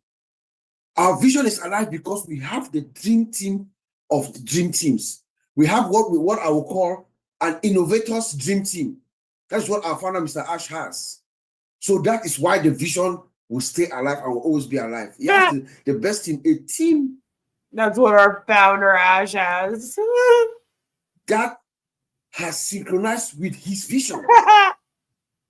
So he's in line with this team. You can have the greatest ideas on earth, have the greatest money on earth, but if you don't have the team that aligns with you, that agrees with you, you are good as nothing. So our founder has the team that aligns with him, the best team, the team of teams. So that's why our vision is alive. And then he also taught us we have made our mistakes. Yeah, but here's the thing. He doesn't have a team. He just has a bunch of people that seem to think he's some kind of god. He's going to save humanity with these damn, like, fucking products that don't exist, right? And, like, it's things like a video conferencing app. Like, it's like, how is that going to save humanity? Anyway, that's what you have. He doesn't even have a tech team right now. So, like, unless you guys are about to build the products, which you should have the ability to do, being the O-Tech pros, right? Then I don't know what the fuck it matters. It's like you said, you can have a vision, you can have a dream, you can have a team, but if you don't have any way of getting from point A to point B and you're all just sitting around dreaming every day, talking out your ass, nothing's getting done, and that's just it. Nothing's getting done. You're not going to save humanity like you keep claiming, which is what your alleged main goal is here now. All of a sudden, it was to having a business and make an income, but now it's all about waiting around and saving humanity. Lord, please show us a photo of this dream team. All the damn dream teams. Don't we have the dream team the first time around?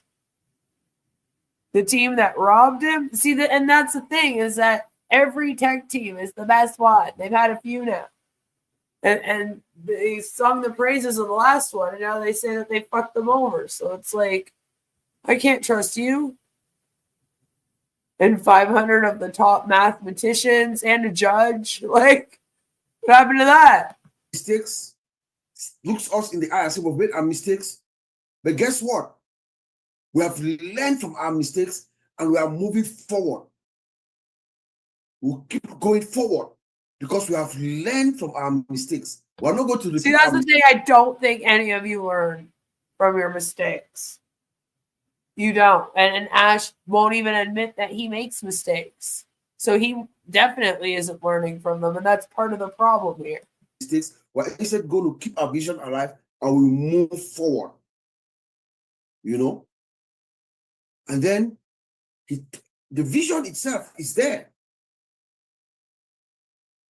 We've talked about our vision, our Ash's vision for the longest time. Nobody has tried to do it. Nobody. Because this vision has this sublime component of love, compassion, and hope. that nobody else does have it. You know? He says, I'm going to build the world's most sophisticated information system so that every person in this world can use it. It doesn't matter your educational level. You can come to this system, use this system. This system is going to deliver a promise to you. Doesn't matter who you are. It doesn't matter the color of your skin. Doesn't matter where you are from what part of the world you are. And this system, I'm going to make it such that you're going to pay less, but you get more. You're going to do less and you earn more so that you can uplift, so that mission that is behind the scenes, you understand? That is what this is all about. That's why our mission will never die, because of the heart. And he told us, before I leave you, as the father said this, I can give them the script. Remember that? I can give them the script and they'll be able to do it. But I guarantee you, they do not have the humanitarian interest and the loyalty to the people and to the market. That is the core of this man's vision. I'll send it back to you, my brother Collins. Thank you so much. Good job. Wow. Thank you, my brother Bob. You know, you just hit. It was just like this really weird motivational speech. Like Joe says, blah, blah, blah. Just like, these are just their motivational speeches now. And as Angel brought up before, at the start of this, there was some talk about technology, at least. I mean, it still made no sense to be called the OTech pros when they're not the ones making the products here, like not the technicians of Onpassive, you know, but still, now it's literally just them having like turns doing their usual motivational speeches, talking about great ashes. All the keynote, what we really normally really want to hear, and those who will watch this later on, you know, you touch about the vision is bigger and better, which Joyce, Marty the Gambo down straight, you know, they touch on that. And you said an ideology cannot be killed. You know, this business and ideology born from the heart of Mr. Ash Mofara. You know, a CEO who acknowledges his mistakes. When there is something, he will be the first person to come and say, you know what, we've made this mistake, but we will not shy away from the mistake. We will change it. We will fix it. A CEO who always look for a way out to solve a problem, not shying away from the problem. Where do you get it? Never. And you talk about you know, the vision, that because Mr. Ash Mofara is alive, the vision is alive. Because we are alive, the vision is alive. So we just have to keep going, keep going. We are not turning back. That is true. We are not giving up, because he has surround himself with the dream team. He said an innovator teams. You know, teams that do things, the dream teams that are innovative, which is powerful. You know, I can't go on and on, but please, those who are watching, keep watching, share this live for today, because it's really, really great. So I would turn it over to my brother Vincent, and then Oliver, get ready. Okay, yeah, thank you, my brother Collins. Like brother Bob is saying, you are doing well. Thanks to all the speakers, Marty, Dan, and Joyce. So thank you, and Bob as well. Thank you very much for this powerful speak. So it was great, really, really, really good. And then May says, what about all the deceased founders? And it's like, exactly. A lot of people's dreams are time sensitive as well, but they don't seem to even care about that. Like the topic today is saying, the vision is still alive. Let's keep going. Like Mr. Ash used to say, and then I have said it maybe a couple of times and many times, do it or die. So he keeps saying this, do it or die. So like all the speakers, they said, the vision is big and then it's alive. So don't see just around the corner, see farther, because you have to see from far that what the vision that Mr. Ash is not the vision of today, it's visions for tomorrow. So this is what we should look in for. It's not like what people are saying around, oh, this Mr. Ash is like this, is like that. We always keep saying this, going to the back office, we're going to the OES, the information is there. If you can't see anything there, don't listen to these people sitting outside there. They are saying rubbish, everything. They wake up in the morning, what they think they should say, like Right, Joe? some people say fake news. And then they will speculate this fake news everywhere in all our platform. Oh, this is that. And then I know some people are very, they don't have a good faith. So they are very easy to say something, and then they jump in and then they accept it. But people like us, it's not easy for you to come back from anywhere and say, oh, Mr. Ash, I've done it. I say, get away from me. I know you're a liar. So if we get people to tell them like this, I think they will stop doing all this wrong speculation that these people are doing outside there. So what we need to think, all of us, is to think about the vision. That's the great vision that Mr. Ash is putting down there. And then all the product is most of the product, or our product, is above the market value. This is what Mr. Ash is putting down there. So you need to understand, because those of us, I know Collins, you used to say sometimes that some people, they don't understand. We're also watching this from her channel. Onpassive. That's why they are making, they don't understand the vision of Mr. Ash. Because if you understand the vision of Mr. Ash, there are so many things that you shouldn't say it. And then you will not go out and say it, because they don't get the vision. If you understand the vision, what he's doing and what he's going to do for humanity, because it's not only for us. Even he said, when we are full, like we will get more, and then we are full, we have to think about our neighbors, our countries, our village, our even neighborhood, everywhere we live. People that we can help, we should help. So it's a big vision. It's a great vision. How many of CEO or how many of company that we work for, people will come and say, okay, I'll give you a big salary, you got a lot of money, also help your environment, trying to do this, doing that. No, only if they don't care about other people. But this Mr. Ash is thinking about us, even thinking about our family, above our villages, community, everything. So the vision is huge, it's big, it's more than our expectation. So that's a lot of people, they don't understand it. That's why they are saying this wrong thing. They are saying a bad thing about Mr. Ash, fake news. But if you fully understand the vision, I believe that you will not even sit 1 minute and say negative thing about this man, because this man vision is great, is above our expectation. This is what people need to understand, and then they need to put in their mind. And then again, some people, they don't understand the vision of Mr. Ash, because if you fully get it, I think you're trying to embrace the vision and say, oh, this is what. And I think Collins also mentioned that what Mr. Ash is doing in our lifetime, I don't think someone or something bigger will come like that.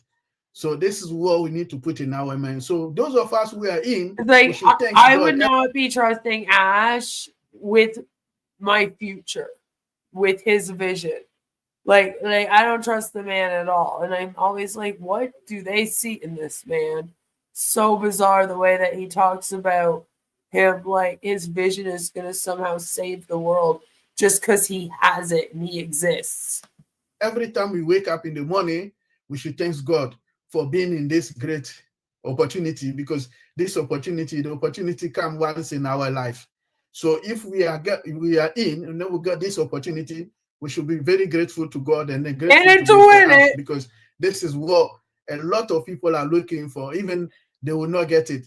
Even some great people, they know IT, they know the technology, but they have money, but this opportunity, they will not get it, because it's not everyone who will understand the technology. It's not everyone that has his vision, and then put a lot of people in and say, let's go together, come with me for this great vision. Some people, they have the vision, but they will keep it for themselves. They will not share the vision to anyone, but they are selfish. Some people, they are rich, massive money, but they will keep the vision for themselves. And then sometimes they will die with their own vision because they don't want to share the vision. But this it's like, oh, Vincent, what if I told you that Mr. Ash Mufara pocketed $108 million and didn't even pay the bills? Out, he shares his vision to the whole world. Everywhere, in every continent, every village, people say, give opportunity to everyone to get in. And then those of us who didn't get the vision, they don't understand, they're out. But those of us who understand the vision, we know that this big, great vision comes from good heart. We are in. So we should keep alive that the vision is alive. So are we in, win. and then we will be in. We are always with him, and then we believe that he will get in there. And then that's why we are all here today. We are saying again, all of us here say the vision is still alive. And then I believe that the vision is alive. There's nothing, people, to compromise. There's nothing to compromise. The vision is alive. And then we are in, and then we'll be here. So those of us who are getting wrong information, I'm telling you today that don't listen to those people sitting outside there saying some rubbish, like Mr. President saying fake news, Donald Trump, fake news. So don't listen to fake news. Here, if we are not about fake news, we are live. The information here is live, is real life. So this is what I'm telling you today. So brothers and sisters, I'll leave it here, but what I'm telling you, Mr. We have a vision, it's still alive. And I was like, honestly, we weren't really questioning if your delusions were still alive. We knew. Ash is a man of the heart. So listen to him, and then we'll believe in him, we trust in him. So God will be with him, and then we know the vision is alive. Thank you. Thank you. Thank you, Vincent. That was really wonderful. Really. No, but again, really though, it's like, okay, it's like they come up with this random generic title. The vision is still alive. Let's keep going. Which is like, well, I wasn't questioning, but now I am, you know? But then they each take turns giving a motivational speech that they try to loosely connect to the title, but it's always the same shit. The company's great. Everything's going to be better than everyone else. Ash is the best man in the entire world. Thank you for having me on. You know, like it just over and over and over again. They might also tell their story about how they found Onpassive. That's sometimes also added in there, as a couple of them have, including Marty, who does every fucking time. They'll be like, oh, I joined this many years ago, and I always knew that this was going to be amazing, you know? It's just the same thing, but it's like, Lord, you already do this on the Damn Heroes webinar and on all the other webinars.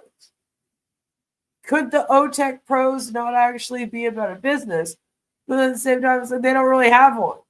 They don't have products and technology to talk about. And it looks like they've given up on faking it. You know, talking about hypothetical future products even. So I don't know. Is the vision still alive? We know you are, and Ash is. Like, it's weird that they're like, and Ash is alive. Like, we knew that. But is the vision? But how about the delusions are also very much alive. Chris Johnson joining us in a few minutes, just said I should share the link. Chris cannot hold it. He said it's coming. So I'm just like share the link with Chris. So yes, you touched a lot of points. He said we should see it from afar, you know, because the company was not built only for today's generation. It is built for generation to come. It's about uplifting humanity. That's true. That's the vision. That's the vision of Mr. Ashmufara. If it was for us, I don't think he will embark. Right. So how many generations do you think are going to go by before it launches? Like my great grandkids, will they see it? You know, doing what he is doing. If it was for us to fill our tank and disappear, I don't think he will do it. It is about humanity. And you touch about we should know our business, because if we know the company we are in, we'll not listen to anybody. Nobody can say anything to you. You need to know your business. Know, why am I here? Why am I in this company? What is there that I need to know? And if you desire, you know, because the scripture says, oh no, Collins, apparently you came here to pray on your community. What do you want me to say? That's what you're here for. And to make money, honestly. You need to show thyself approved unto God. Which neither's really happening right now. So you need to study. You cannot just sit and then you decide that the information will just come overnight to you. No. So those who listen like Vincent, listen to things out there, it means you are not engaged. We need to engage. We need to learn. We need to understand why we are here. And that's the only way we can grow in this business.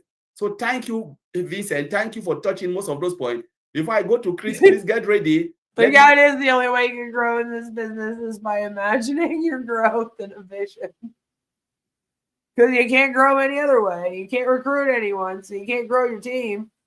You can't go up the pyramid, and you can't sell products. So push it to my brother Oliver. Take it from us. Take it from us. Hi, everybody. Happy Sunday. I want to thank all my brothers and sisters that we have our only powerful lady here today.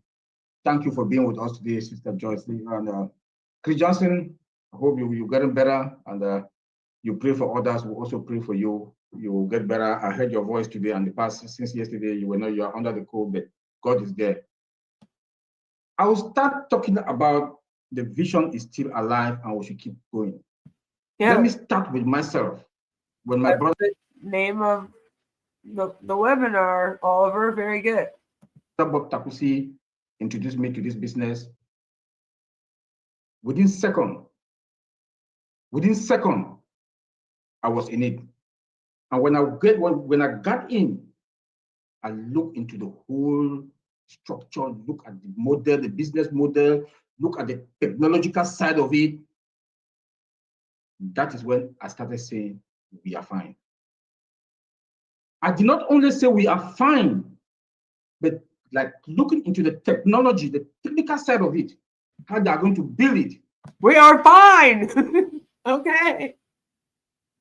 My brothers also prayed or bear with me. Also, we will talk about it time and again in all the webinars. That's going to take between 8 years to 10 years. I mean, they are brainwashed by it. They're completely manipulated, the people at this webinar. So you're right. If they're told not to say it, they will not say it. And Ashton Farah having that amount of power on this many people is kind of scary, if you ask me. It's impressive, to be honest, that no one has slipped up, right?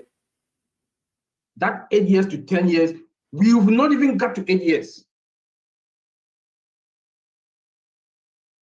That fire, that vision that is in Mr. Ash, that he has cloned, he has replicated himself to us, has make us going. Myself, let me talk for myself. That fire is still in me burning, because I know the time that I gave, or with the OTech Pro, we discuss about it, and we say it's going to be 8 to 10 years for this company to be live and going, because over the way they're going to build it. Bro. Oh no, bro. Like the name of the stream. Like the stream. Can you just calm down? Why are you so fucking mad all the time? It's like you and Michael Williams need to take out whatever is up your ass. I don't know what it is, but it's probably painful. I get it. Whatever. It's like every time that you speak, it's like people can be passionate without being mad. But you always sound like you're really angry and you're like scolding us. And it's the same with Michael. It's like when the two of you speak, you just sound so mad. And it's so weird. It's so weird. Because, like, I don't feel like Colin sounds mad. And I understand that Chris and Marty get kind of upset at us sometimes, so they'll sound mad. But I'm kind of like, why are you so mad? What's going on, dude? Do you need a hug? Are you okay? Are you all right, Oliver? Is everything going well? I hope it is. I don't wish harm on any of these people, except it would be nice to see Ashton Farah in jail. And Marty needs to be told to stop constantly making these illegal income claims. It's out of hand, okay? It's out of hand. It's like every day and everywhere in all 3,000 countries.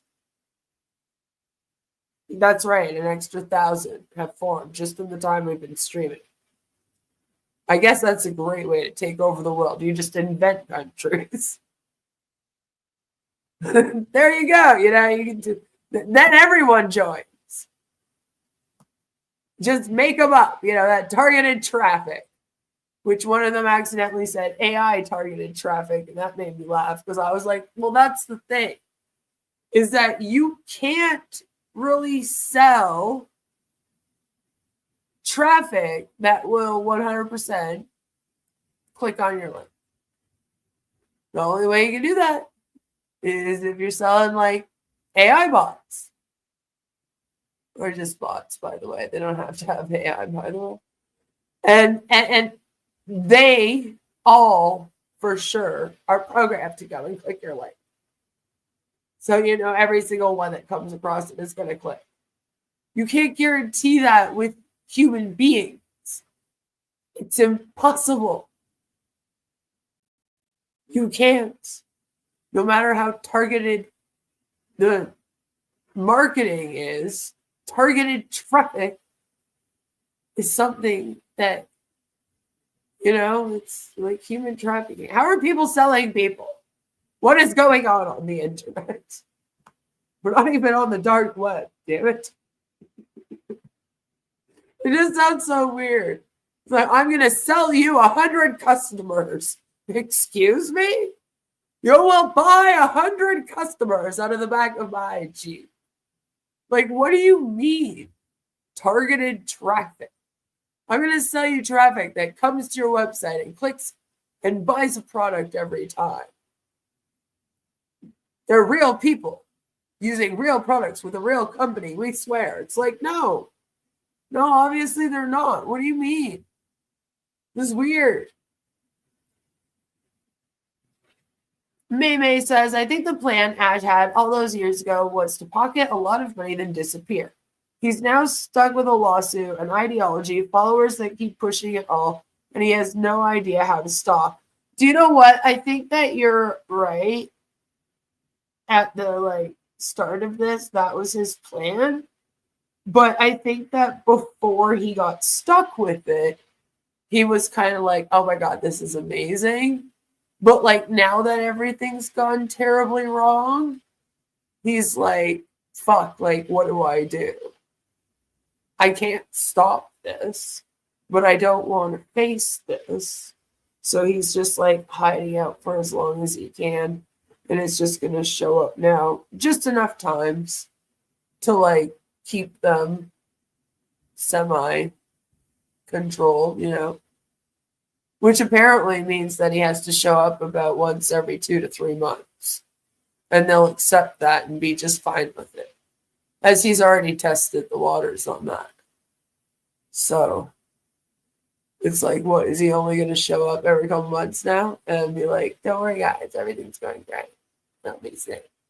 Patience, you know? And that they'll just be happy with that. They'll be like, oh my God, and we're so lucky he graced us with his present. He told us it was soon, guys. Keep holding on. It's like, Jesus Christ, people, come on. Get it together. Learn your product. Understand your business. Then I'm like, how? Where? Where do I read about the product? There's no website. Dude, make a plan to get some weed and chill before you come online. It's like, you know, every time he speaks, though, you know, I'm not just saying this because we're watching this one right now. Like it's like every time that Oliver does a speech, he gets talking like this, and I feel like he's just really mad like this, and I'm like, holy shit, man, calm down, just bring it down a notch or two. You can still say the same words. You don't have to sound like you're like punching someone every time you say one. I don't know. There's just so much emphasis in everything he says. And you're like, are you okay? Hello, Baron. Good to see you. the countries are multiplying to try to avoid Onpassive, right? Maybe that's what's happening. Why do I need to buy targeted traffic if everyone in the world will want to connect? Like, these are the big questions, aren't they, Chris? These are the questions we must ask ourselves. Everything contradicts here. Everything. That's part of the problem. And they just kind of accept it as reality instead of questioning it. So they're beyond the ability to question things here, apparently. This product isn't producting anymore. It's not. With AI embedded, automated integration. And that is why our CEO came out December and said that the technological side of it and the structure of this company, what we were thinking before, is different. It's coming better and better. That is why the vision of this company is going to be alive. I've never heard someone sound so angry when they were telling us that something was allegedly getting better. Okay. And we have to keep going with it. We have to keep going. With the OTEC Pro, as we are technical guys, we look into it every day. And when our CEO comes out and talk, we recycle and go back and diagnose what he said. We are fired up every day he comes out and talk. And we celebrate each time he comes out and talk, the OTEC Pros. Because we can see it from the other side of it. We can visualize. It's just that now we don't even know what is happening, which is good for us. But what we knew before, what got into us before, that is what is keeping us, the OTEC Pro, the fire is burning in us. We are firing up all the time. We are celebrating all the time. And we want you and us to join us to fire up and be celebrating each time he comes out and talk. We are not here to convince anybody or to explain, like the CEO says, stop explaining to anybody because you cannot change anybody. But you can change yourself because this is your business. A business that is creating the solution not only to you and I in our personal lives, but companies, consumers, from medium, large, and massive companies. Our lives as founders will never be the same. From medium, large, and massive. You heard the sizes, right? Because sizes like Starbucks. Consumers that will come in to buy, they will tend to be resellers. Their lives also will never be the same. Large companies also that they will come to use our products. They will use also the large, right? All right, large companies also. There will be no bottlenecks. They'll buy our products. They'll enjoy it. Cost effective. That is going to raise the balance money that they were spending to other applications. They'll use that to give raise to their employees. There's one thing we are in the corporate world with the OTEC Group and other brothers and sisters in the corporate world. The first thing if company wants to cut down costs is what? They lay off employees. Because they cannot stand, they have to maintain their application. Application or software are in companies like blood that flows in our vein. That is where we are coming in with our application. Okay, I believe you. Market value application. In this digital transformation, this is the only company that is going to come out with AI from scratch. Any other company that comes, they do patching. And when they patch it, they'll come to a certain level, they stop.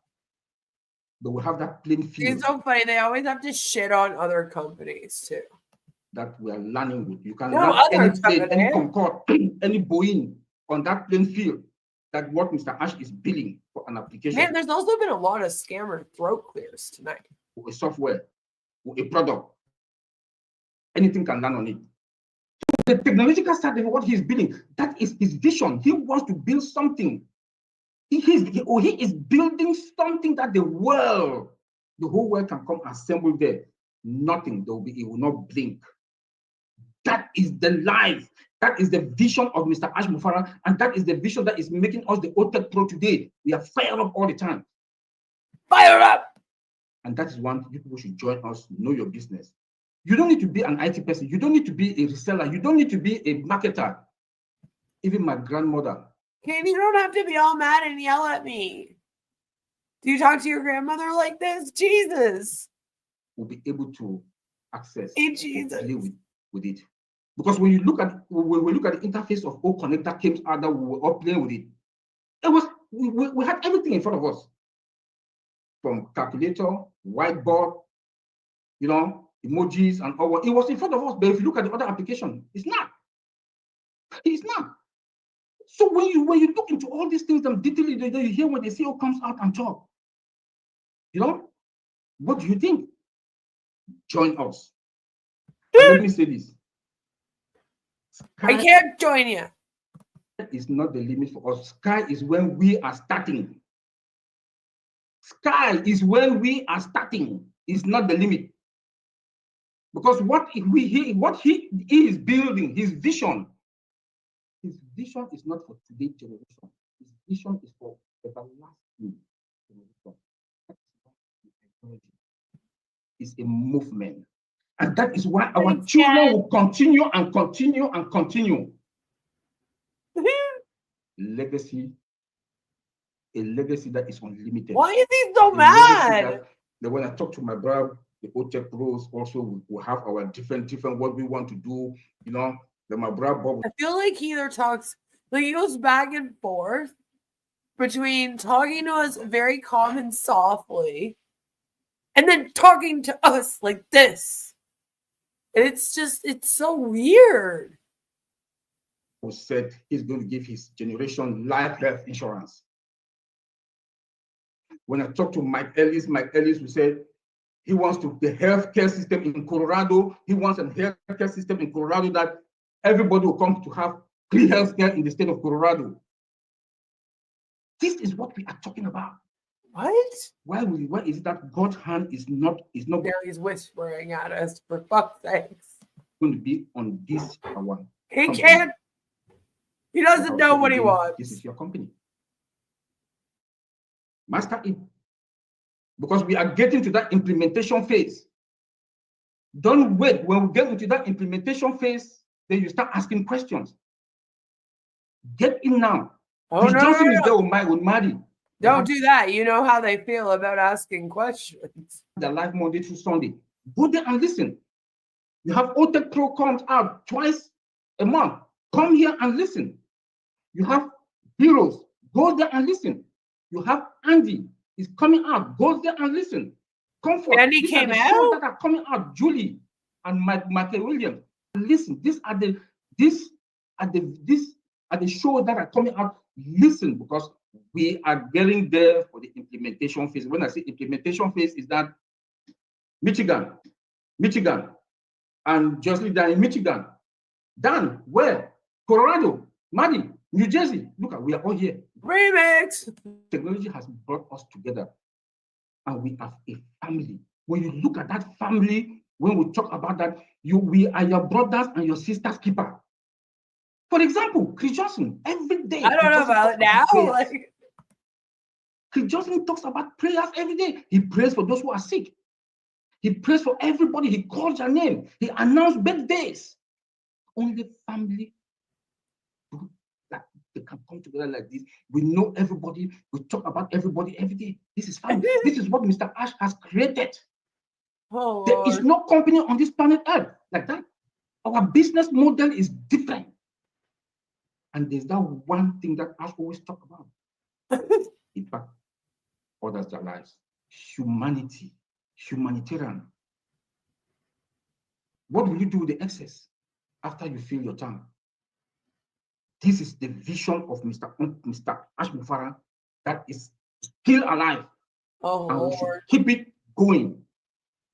Thank you very much, Collins. And let's take it from there. Happy Sunday. Thanks. That was wonderful. You know, you just gave a rundown of most of the things, you know, which is really good because you talk about the vision, why you started, what really make you to start when Bob introduced Onpassive to you. You saw the technology you know, and that was really great because you need to see something in something before you make that move. He couldn't have actually seen the technology because there was no technology at the time. So he didn't see the technology. He saw what you guys claim the technology would be in future. That's what you mean by that. It's not like when he joined, you guys had products and technology, and he was like, oh, wow, these are so great. No, again, you just had a website that said, we hope to have this tracker thing and this email client and the video conferencing app. This is what we hope it will do. And then you guys were like, oh, and then we decide that this Ash guy, he's sent from God.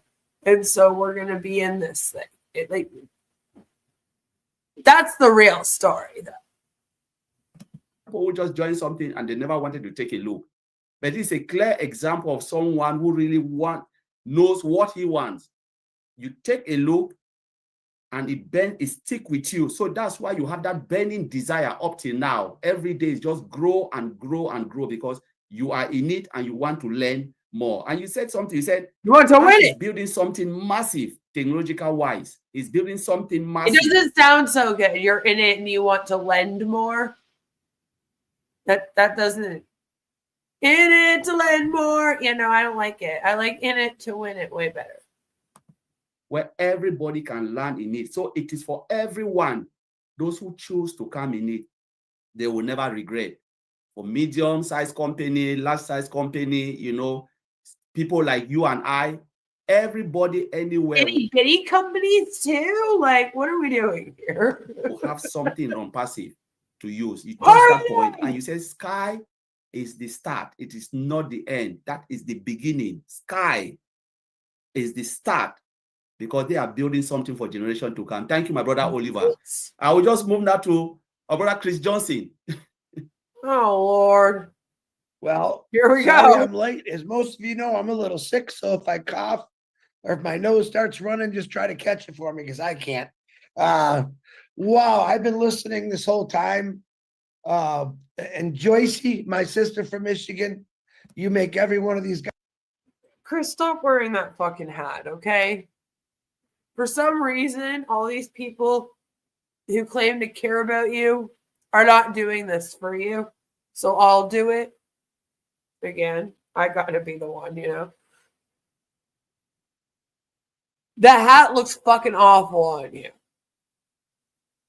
It makes you look stupid. Okay? It washes you out completely because you have a more paler complexion. And hey, I'm ivory as fuck, my friend. All right, I'm practically see-through. But then you're also like grayish blonde hair. And then you're also wearing like light gray and white often. And it just, it doesn't work. The color doesn't work. The shape of the brim like looks really bad. Okay, it looks really like old and like Marty sat on it in his chair. And then you tried to slap it on your head. Okay? It's not like a cowboy. I feel like you wear it because you think it makes you look like some kind of like cool cowboy. Because it looks like there's like a bull on the strap there. I don't know. But that's not the look, Chris. That's not the look. Especially because like your cowboy from like the head up and then your nerd on the face and then I don't know what's going on under the neck. You're usually just like you got normal like big hoodie on. And this one looks like it's from the early 2000s. So it's just too much going on, especially with these backgrounds you guys do.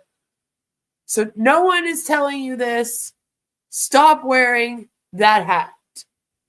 Okay? Take it off. Don't wear it anymore.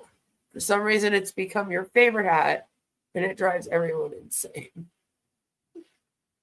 Yeah, that hat doesn't work for Chris. He needs a different color hat.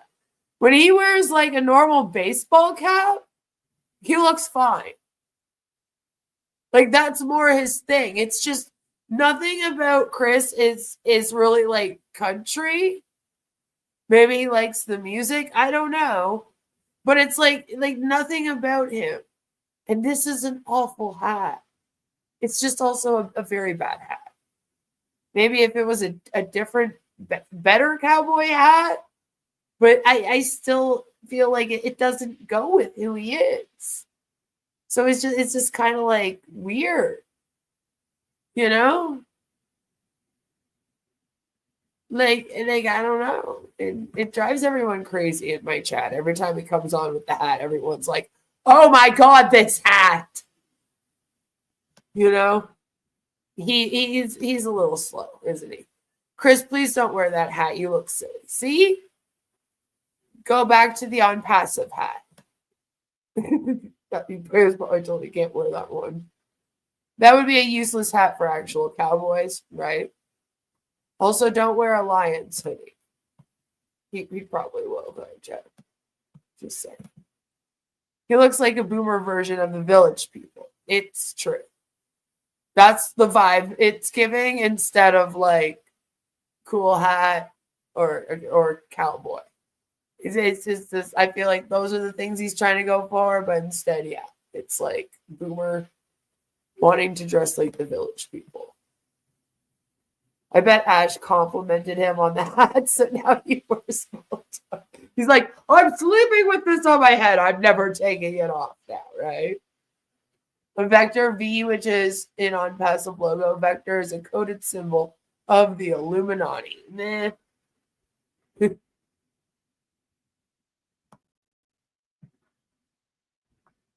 He needs a real cowboy hat, even though he's not a cowboy. If he is going to do it, then yeah, this isn't the hat, is also my point. It doesn't match him. He's not a cowboy in any way, so it'd be a little weird, right? Like, I feel like he'd be doing it as some weird costume, which isn't really appreciated by real cowboys, okay, Chris? Don't offend people. But it's like, this hat is just fucking awful. Like, the brim looks like it's falling apart. That's my main issue with it. Like if you're gonna get a hat, all right, you can't have the brim of the hat all like falling apart and shit. Not standing up properly, you know. It looks crazy. It looks crazy. Yeah, you look a lot more handsome because of your beauty, so don't ever forget that. At first, you know, I was listening to Oliver, and I put my glass. I had to change my hat. Realized that I'm trying to keep my head warm. Realized my eyes are failing, and then for some reason, Oliver's voice kind of cut out. But again, that's not the hat to keep your head warm. Taken from a woman in Canada. Yeah, it's minus 13 degrees Celsius here right now, and that's a warm night for this time of year. That hat won't keep you warm. If you want warmth, then you want a toque. All right? Maybe the people in America don't know what that is. A toque is what you want, though. God, not my ears. Not my ears. And I seen Bob go, hey, we can't hear you for a second there. I'm like, oh, thank you. But, man, I couldn't help myself and not come on here because, you know, every one of you have said the exact same thing in a different way, which I like to do too. And you're talking about visions. Right. This Ashma, who is this Ashma Farah guy? I think everyone just told you who he is and what his vision's about. And I'm the honest guy. I'm the truthful guy. What other? Yeah, I'm like, who do you think? Who do you think is watching you? A bunch of people who have been in this thing since at least June 2022. They're watching this like, I know who the man is. Some people have been here as long as Chris. They're like, I've been here as long as you, Chris. What do you mean? Why are we talking about who Ash is as a person? So weird. What other visions out there are alive? They're all dead. I'm not kidding you. We talk about we're not recreating the wheel. See, here a beanie is one of those like tighter little hats, but a toque is like it's kind of like a beanie, but it usually has little pom-pom at the end of it. And here beanies don't have pom-poms and they're like short hats. So we have beanies too. And then a 2 is what you guys, I think, just consider to be a winter hat. Because all the other wheels in this world are broken. We're repairing and making them better. That's the vision of this whole company. Each one of these individuals on here, by the way, who are different colors, different Right? shapes, different sizes, different genders. And these I'm glad. I hope that you're laughing through this with me. All right. I know some parts can be angry at times, but I hope for the most part, all right, you can see humor in it. Right? I have to do things with comedy in order for me to get through them. I have to be funny in some way. And that's why I think I like Onpassive. It's like a whole cast of characters. And it's like endless comedy. Endless. It's endless. are 7 or 8 people out of 800 to 1 million people that get out and talk about this company every day. And it's always about the same thing. You're not hearing Joyce talk about, I'm going to get in my 65-foot yacht and I'm going to cruise all over the. You don't hear that. What you hear about is bringing this world together. You heard Oliver saying, bringing the world together. Bob said it. Colin said it. Marty says it. Vincent says it. And the mistakes that we did make, oh, well, life's a big mistake sometimes. Those mistakes put us where we're at today. And if you're out there thinking that you've never made a mistake, I'm sorry, but you're wrong. We all made mistakes, silly mistakes, whether it's business, family situations. We make boo-boos sometimes. The goal in this company and what actually happened in this company is those mistakes were caught, addressed, throwing the corruptness out and brought the goodness back in, which is, of course, Ash Mafara. He took a hold of this company and said, oh, no, you're not going where I wanted you to go. Bye-bye. I'm bringing it back to me again. Who's Ash Mafara? Because I'm going to put us back on the right track. I let it go, my mistake. I'm going to fix it, my mistake. He's not coming out there and blaming the founders or anyone. He's saying, no, there was mistakes made. We fixed them. We got a whole new tech team now. No, but he doesn't. He doesn't. And I hate how Chris is like, oh, he doesn't come out here and say this and that. No, because he knows that wouldn't work. Would you guys have bought into this if he came out here and said, I really want you guys to just send me $108 million for me and my family? Would you have handed him over that $97 then?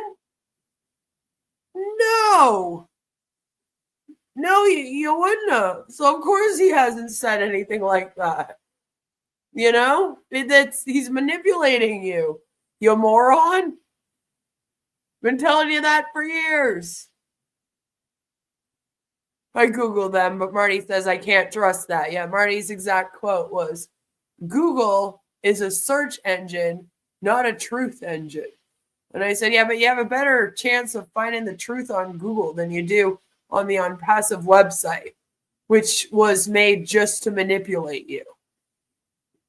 So maybe seek other information. It's called critical thinking skills. And if there's ever a community that's like, only get your information here, like we watch these. I'm watching this right now because people wrote me the other day and they were like, are you watching this right now? I wasn't online all day yesterday. So I was like, we'll just do it tonight. Woo, let's go, you know? So, like, you gotta Google. You should be doing research before you hand over your money to anything and 6 years of your life. You know? Life is a comedy. Death is the punchline. It's true. Chris, you can't help people with anything from Onpassive on Fusion. OPOF. Yes, this is my comic relief since the best comedy series of all time ended. Brooklyn Nine-Nine. Yeah, that's good. I've watched Brooklyn Nine-Nine. Ash literally blamed the founders, right? It's like, but he actually did do that, though. And then he blamed the employees.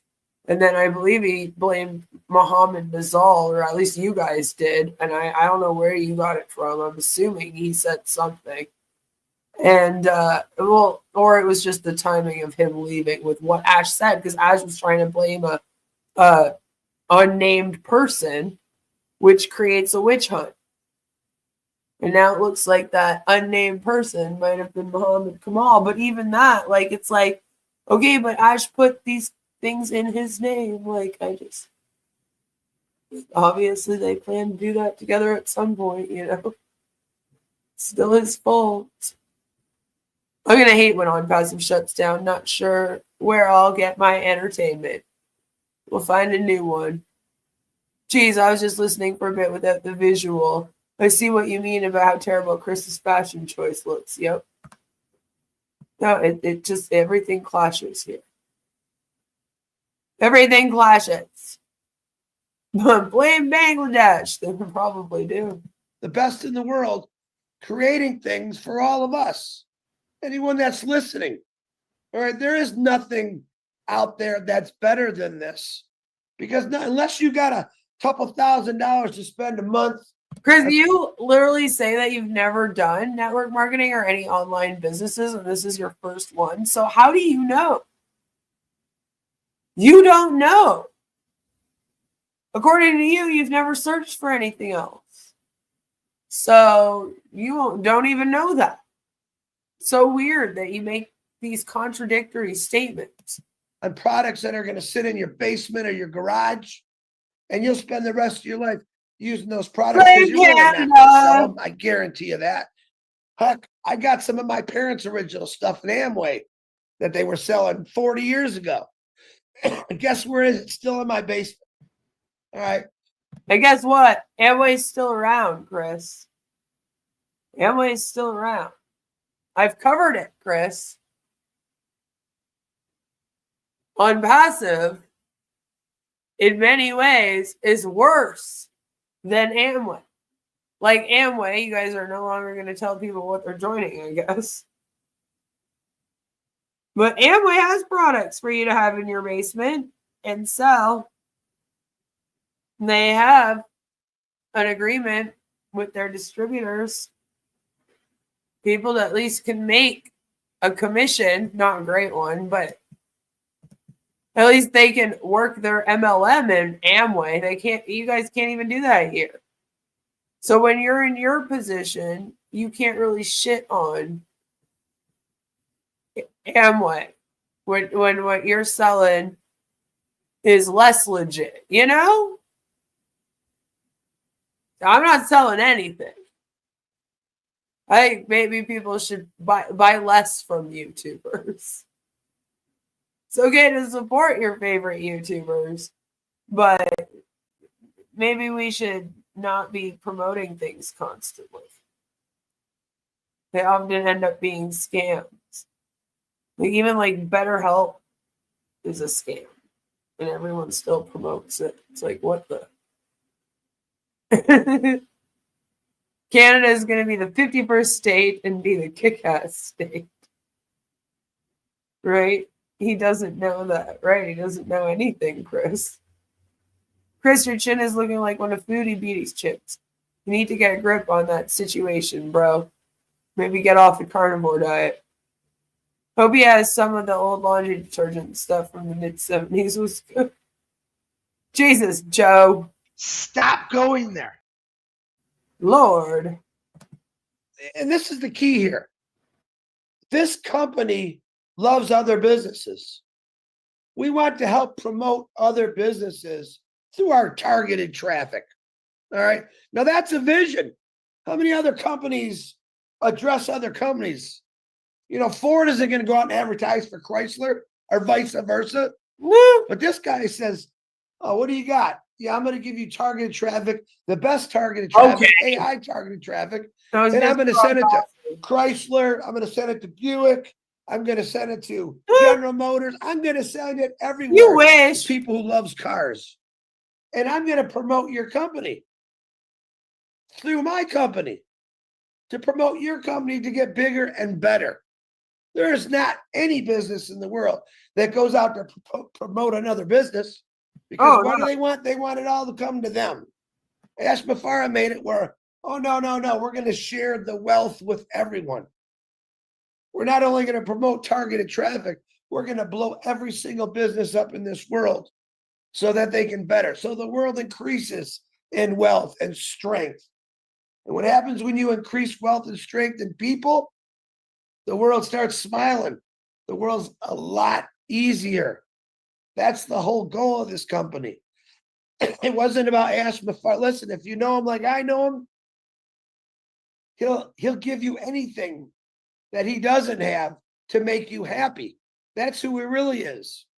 He's giving away phones, automobiles, cars, folks, real ones, scooters, laptops, real ones, thousands of cell phones, because he wants to help people. He wants to put people on the path that we should have always been. Excuse me, cough fest. All right. When I get sick or anyone else gets sick, he worries about us. Hey, what can I do to help you? I'm good, man. That's the CEO of this company. When I tell him, hey, he says, Chris, what happened to so-and-so? He heard me saying my prayers that Oliver was mentioning. Like Angel's like, there's a whole industry of businesses that promote other businesses. It's the advertising industry. I know, it's so good. It's like, what are you talking about, Chris? Another just stupid statement.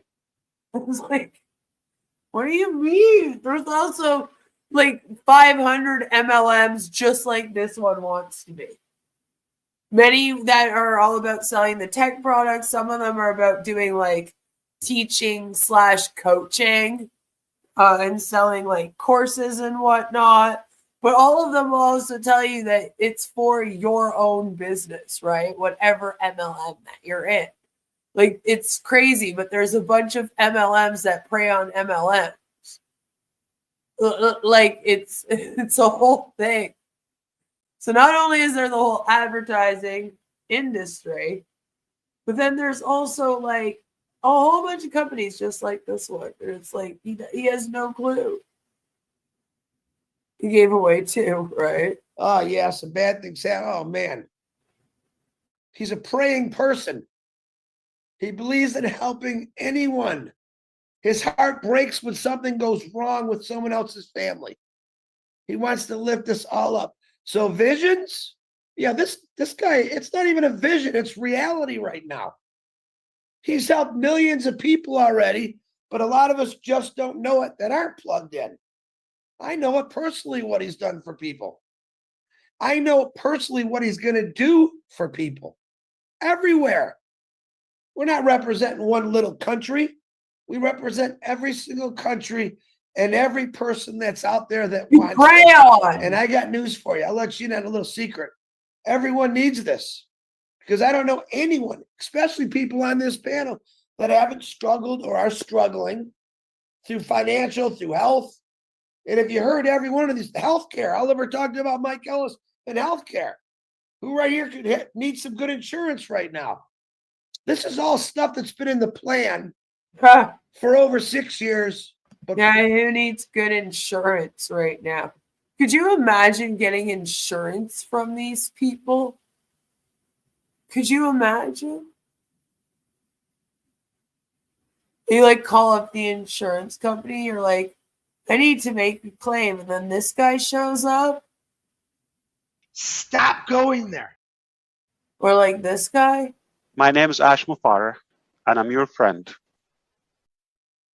Yeah, no, that's the guy I want to get insurance from for sure.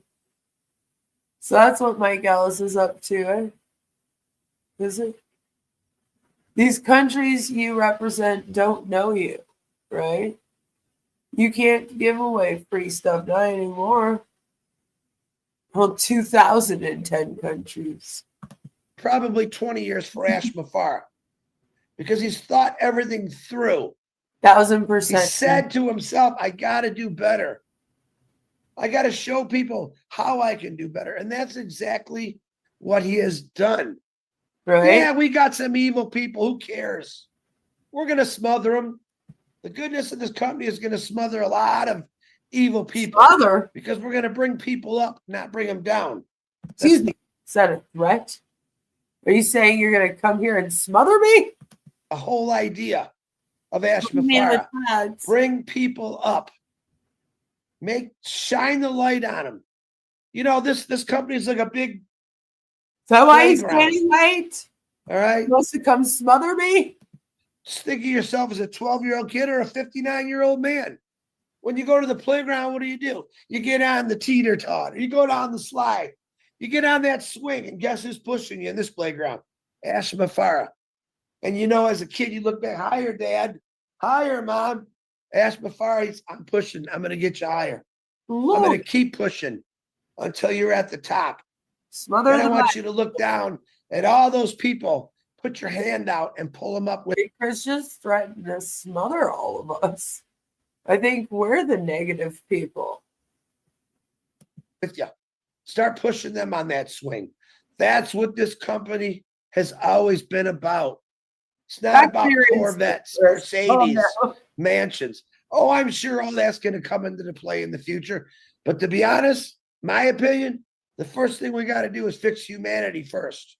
Okay. And that is by helping every single person out. You maybe start off by not threatening to smother people. We can. There is some mighty, mighty good people in this world still. And I always talk about Williams from Seeds Academy in Rwanda. One guy with a handful of educators teaching over 400 kids, a lot of them orphans and orphanages, every single day, feeding them every single day on a prayer, asking for prayers for people to help.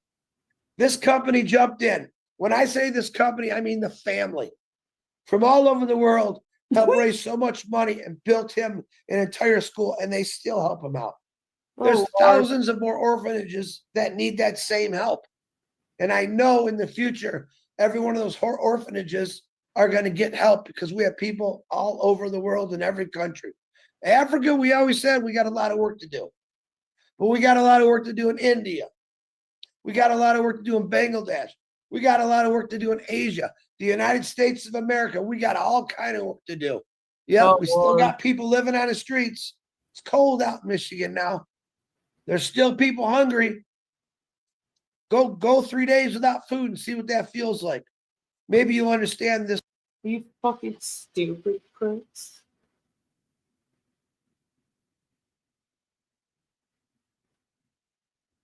Chris,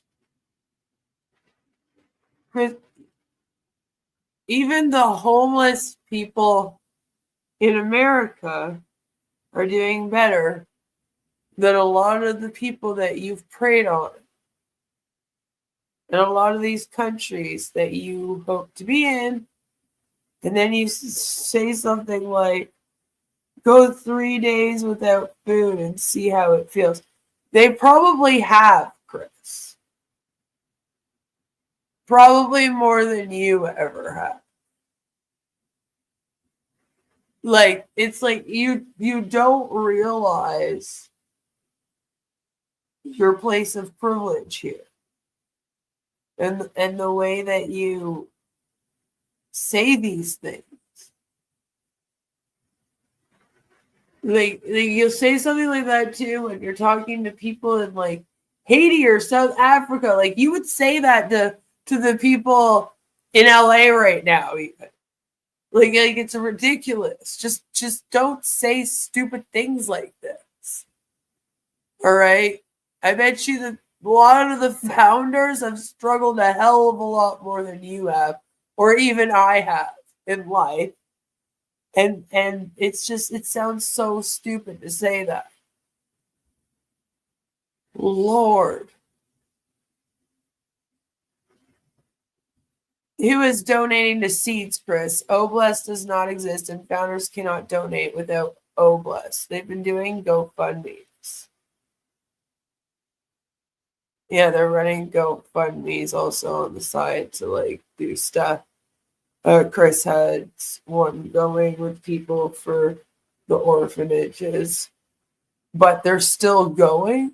Like they'll be like, "Oh, we're doing this by this date," and then they don't seem to end. So I don't know. A lot of the founders in PNG know what that's like, right? And like he'll say this to them,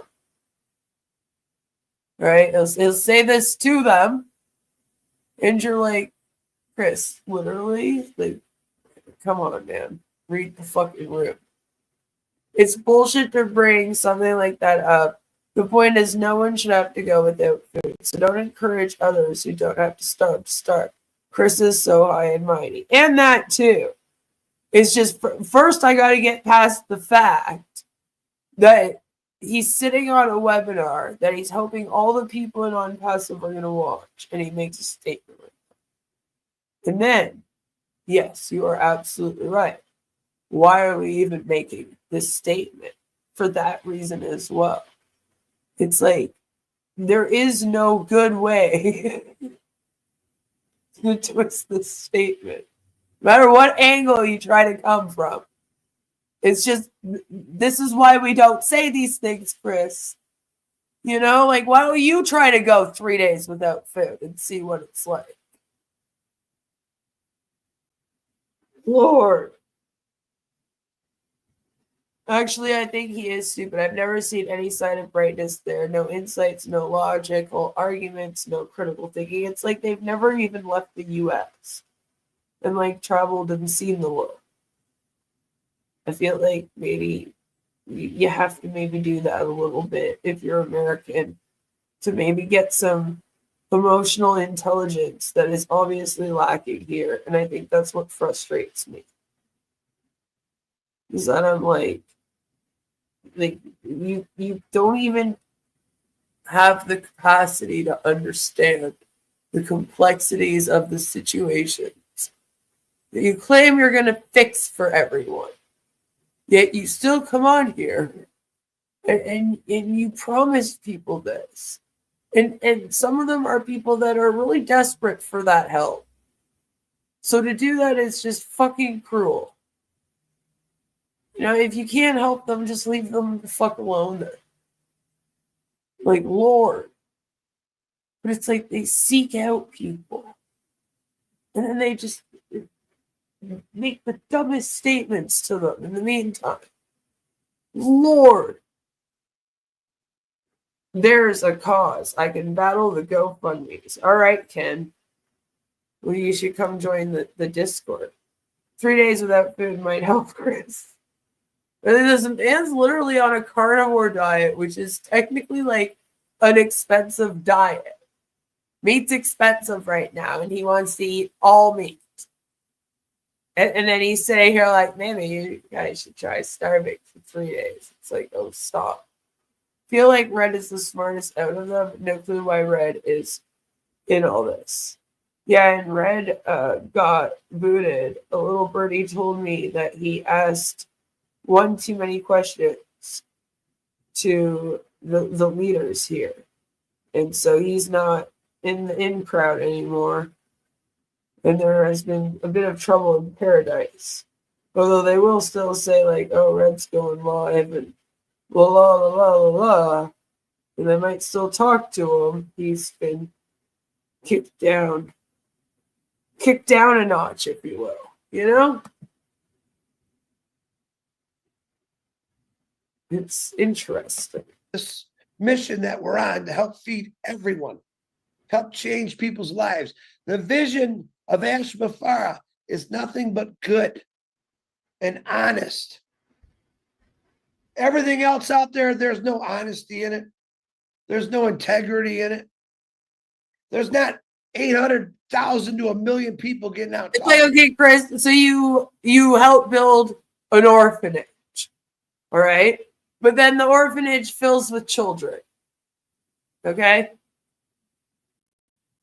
Are you going to help them feed all those children, clothe all those children, educate all those children? Are you going to help them adopt out all those children? And this is what I mean. You seem to think, oh, I'll just build a bunch of orphanages and then all the children will no longer be homeless. And it's like, okay, but then what? Like there's no plan. Oh, well, we'll just have them all join Onpassive. And what, you'll have like them doing child labor? Like, I don't understand what like you mean, you know? It's like this dream you have of showing up in all these places and doing these things for them so that they'll join your pyramid scheme is just so shifty, my dude. And so dishonest and manipulative. And it's like you get worse and worse and worse at it. Talking about not about what they want, but what they can do to help people. Well, welcome to Ash Mufara world. So if you're new listening to this and you hear all these people talk about what's going on, they just told you the truth. Yep, you will be successful. I'm going to say that. There are some that are dishonest for sure, but there are a lot of fucking places that are helping. They act like there is no one in this world that is doing anything to help anyone. So thank God for Mr. Ash Mufara. And it's like, that's not the case.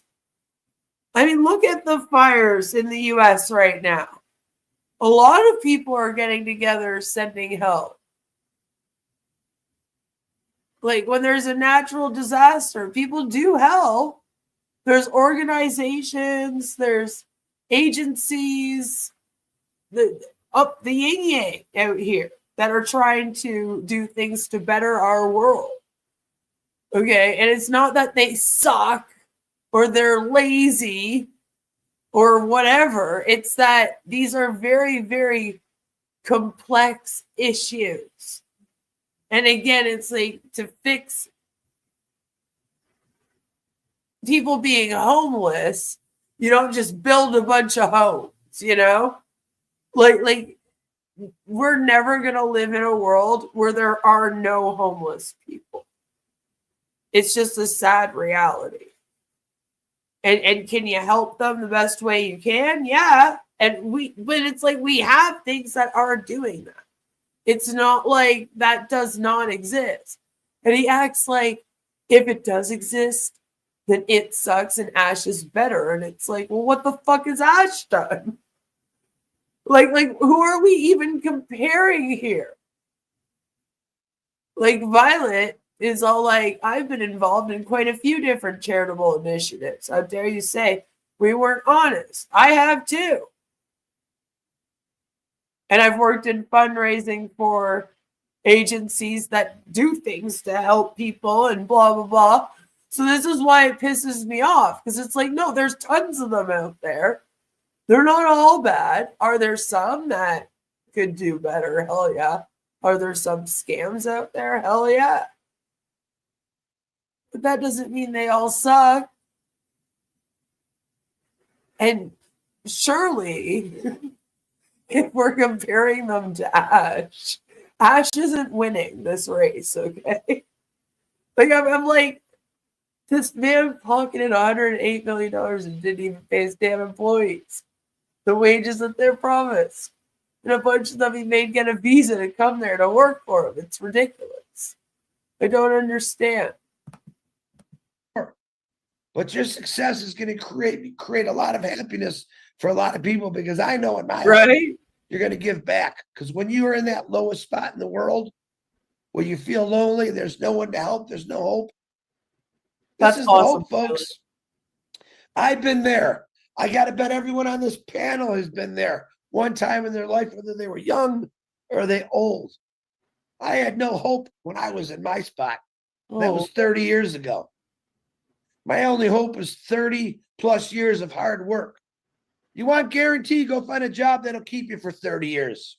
And today, that's even hard to find. Go do it. I know Dan's done it.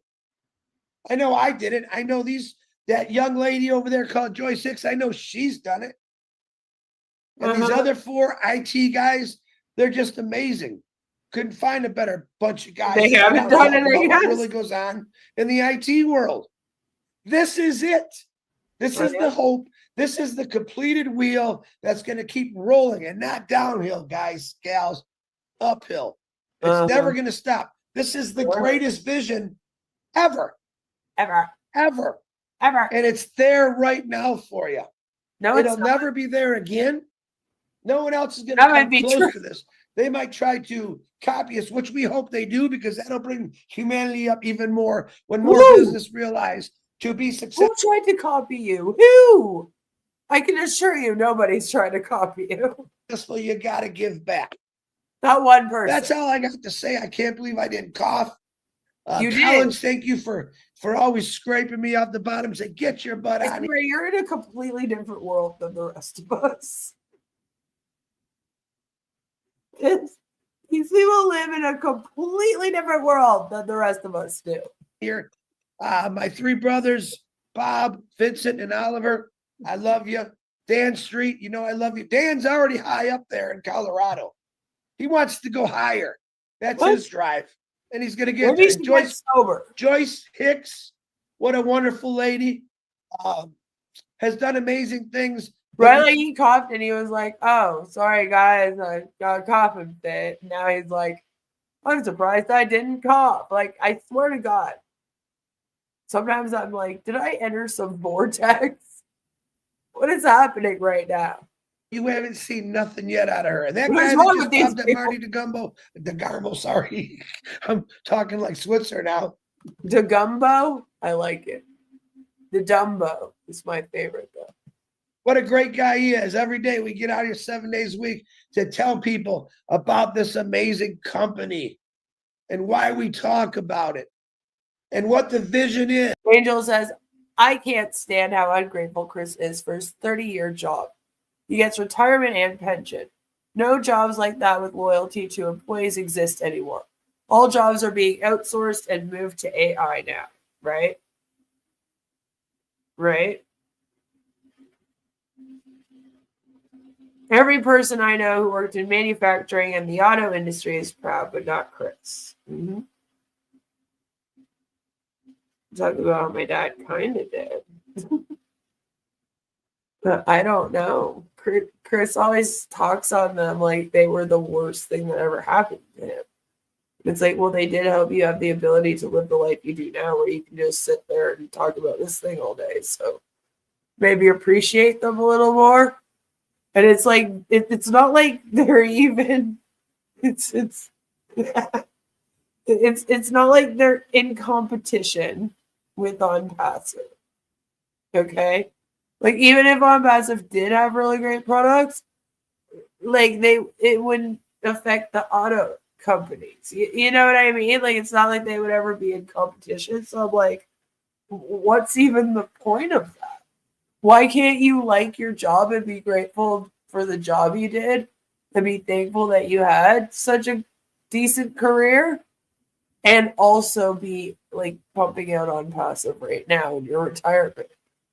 Like, why do you have to shit on your job? It makes no sense. It's like just some kind of way that he makes himself feel powerful. What the vision that's happening now, what good it is.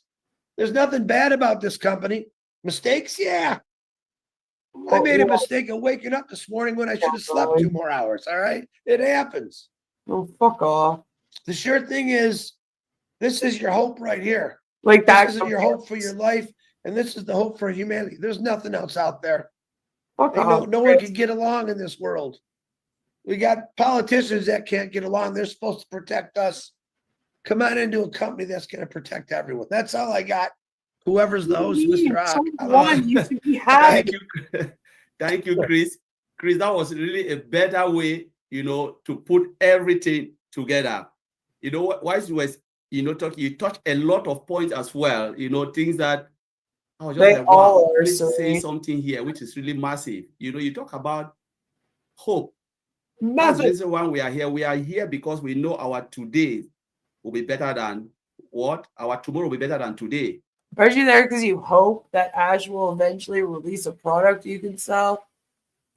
It is better to be full of hope than to, to be filled with hope. Okay, well, I have bad news for you, Collins, because you guys are only full of shit, so.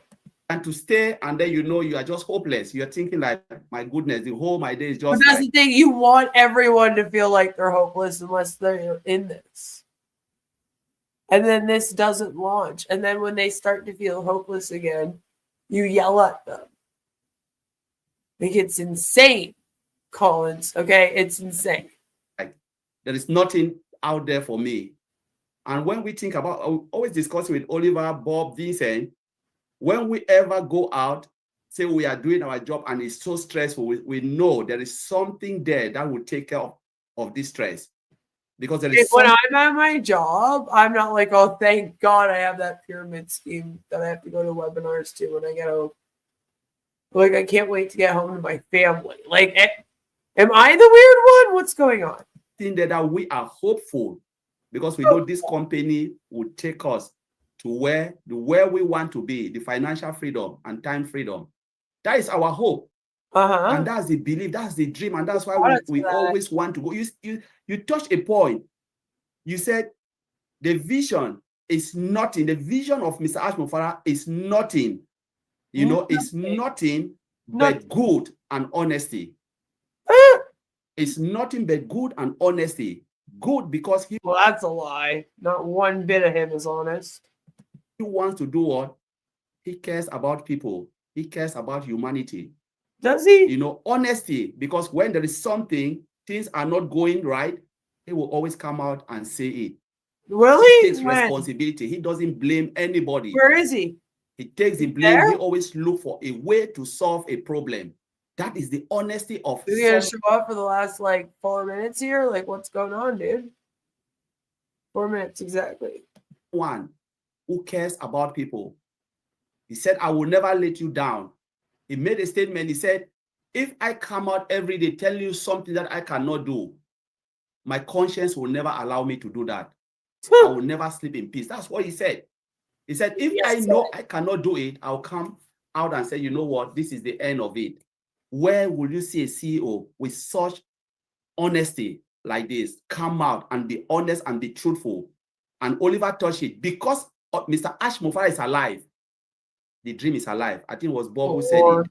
Yes, because Mr. Ashmofara is alive, the dream is alive. Because we are alive, the dream and the vision is still alive. So I don't know if anyone wants to chime in. You just put your hand up, Marty. If you are there, you have something to say. You just raise your hand up because honestly, this is my brother Bob. If there's anything you think you want to add a point, add a point. If there's anything, Oliver, it's just free flow, free flow. Feel free to just say anything that is in your heart. Say I love it. No, for me, that's beautiful, my brother Collins. That's beautiful. For me right now, after listening to Brother Chris, I just have this gratifying feeling of being here and gratitude, to our founder, Mr. Ash, for having this wonderful vision and then having. I honestly think that they get the same high from going to these webinars as you see MLM people get from going to those conferences, the MLM conferences. It's craziness. Us or me as part of this journey, this dream, this vision. I just feel very gratified and grateful. That's just all what I want to say. And a great webinar today. Thank you. Oh my God. Yeah, that is really wonderful, And I don't know if anyone has anything down street. I'll say one more thing, and it kind of piggybacks on what you just said, Bob. No, it's working. Many of us, all of us, a little bit have had the privilege of being part of this amazing company and being part of Ash's vision. And I think privilege is a very, very, very good word, along with you should recognize your privilege, Chris. Like you said, being grateful to have the opportunity to participate in the growth of this company and being part of phase 2. Phase 2 is going to be so amazing, and it's the continued growth of this company. It's never stopped. So my suggestion to everybody is just stay confident and positive, and just enjoy the ride, because it's Enjoy coming. the ride. Yeehaw. I think I heard somebody say that. It's coming. Yes, the one said it. After what Bob said, it's coming. Whether we like it or not, it's coming. It is really coming. Please don't. And yeah, because there was time I said something. I said, if you want to give up, the world will not stop. Whether you cry or you mourn, you say, wow, why is it taking this? Why? Ash is doing the job. He is going. The world will never stop because you are mourning about something, about something. Just keep on. Like I said, we just need to keep moving because the company is moving very, very fast. So anyone has anything to say before we wrap up? Oliver, you have anything? Marty, anything? We are good? All right. So the dream is still alive. The vision is still alive. Please, you just have to keep going. Those who want to believe in it, it's up to you. If you think you cannot handle it, no, you will come back because this company is building something that will blow the world. It is for everyone, daily users, normal users like myself, businesses, whatever business you have, there is a place in this company for you. So without further ado, we will be taking our leave, and we'll see you in 2 weeks' time for another great topic again. Ready for that? Woo! Ready for that, okay? Oh, are you a priest? Hold on there, Kid Boga. Now's not the time, my dear. On privilege, I like that. Onpassive has premature emission issues, apparently. Not sure I want to know what's in their tiny dinger diapers. You don't. Whew, that was a lot to go through. Again, I feel like the OTech Bros is just turning into, we keep talking about phase 2. It's Heroes 2.0.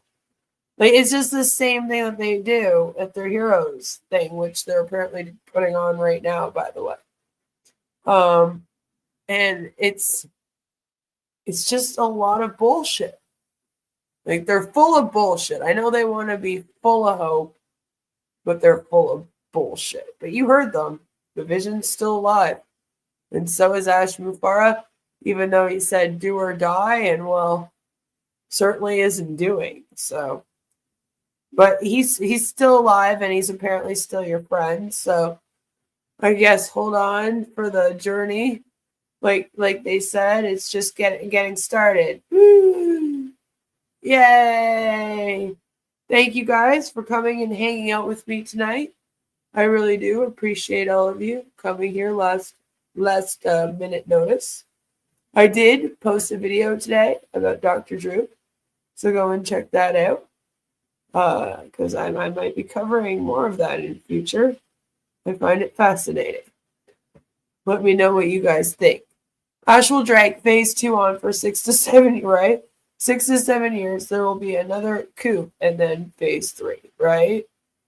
It's ridiculous. He's going to just try to keep this going for as long as he can. But like I said, the court date is April 2026. So, we just got to keep laughing at them until then and holding them accountable the best we can. So there's that. I hope that all of you have a fabulous, amazing rest of your night, rest of your weekend. There will be an MLM Monday tomorrow, so stay tuned for that. It'll probably pop up in the morning at some point, and it will probably be an afternoon stream. So I will see all of you then. If you are having a holiday tomorrow, I hope that you all have a fabulous holiday. I love all of your faces. Have a fabulous night, and like always, we are in it to win it. Bye.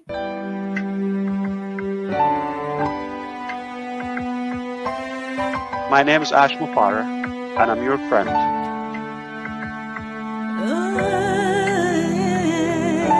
My name is Ash Mufara, and I'm your friend.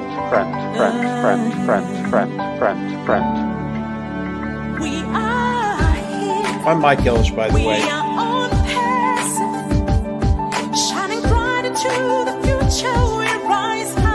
Call me Reverend Jim Jones, okay? Let's go to Guyana. All right, no joke. Is that the call? Hey, hey, hey.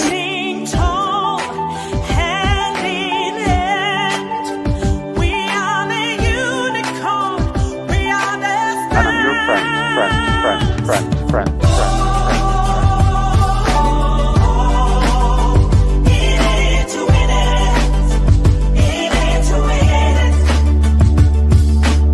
That negative YouTube channel has got more followers on it than I do on my own. And it breaks my heart. And I'm your friend.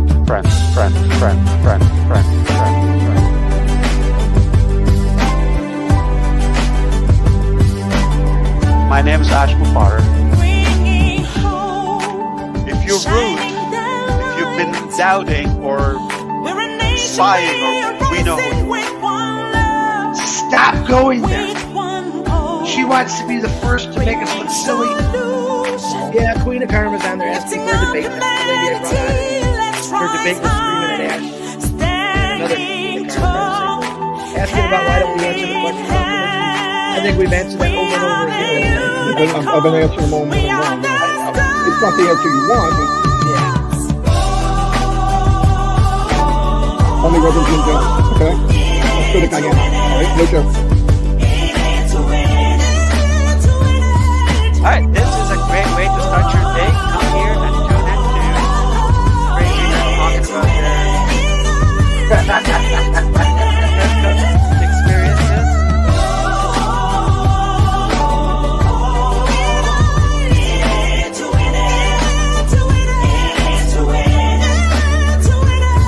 My name is Ashmo Potter, and I'm your friend.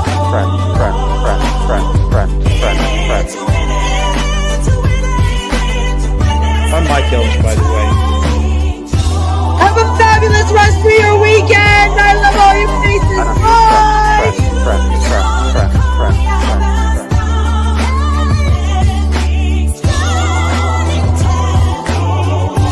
Stop going there.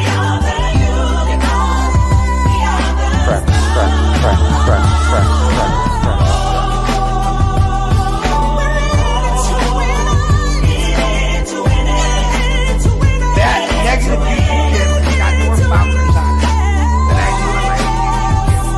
And it breaks my heart. And I'm your friend.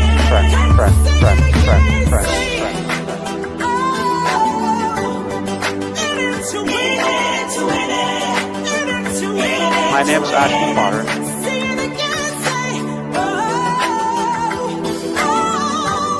Stop going there. Yeah, Queen of Karma's on there. My name is Ashmo Potter, and I'm your friend.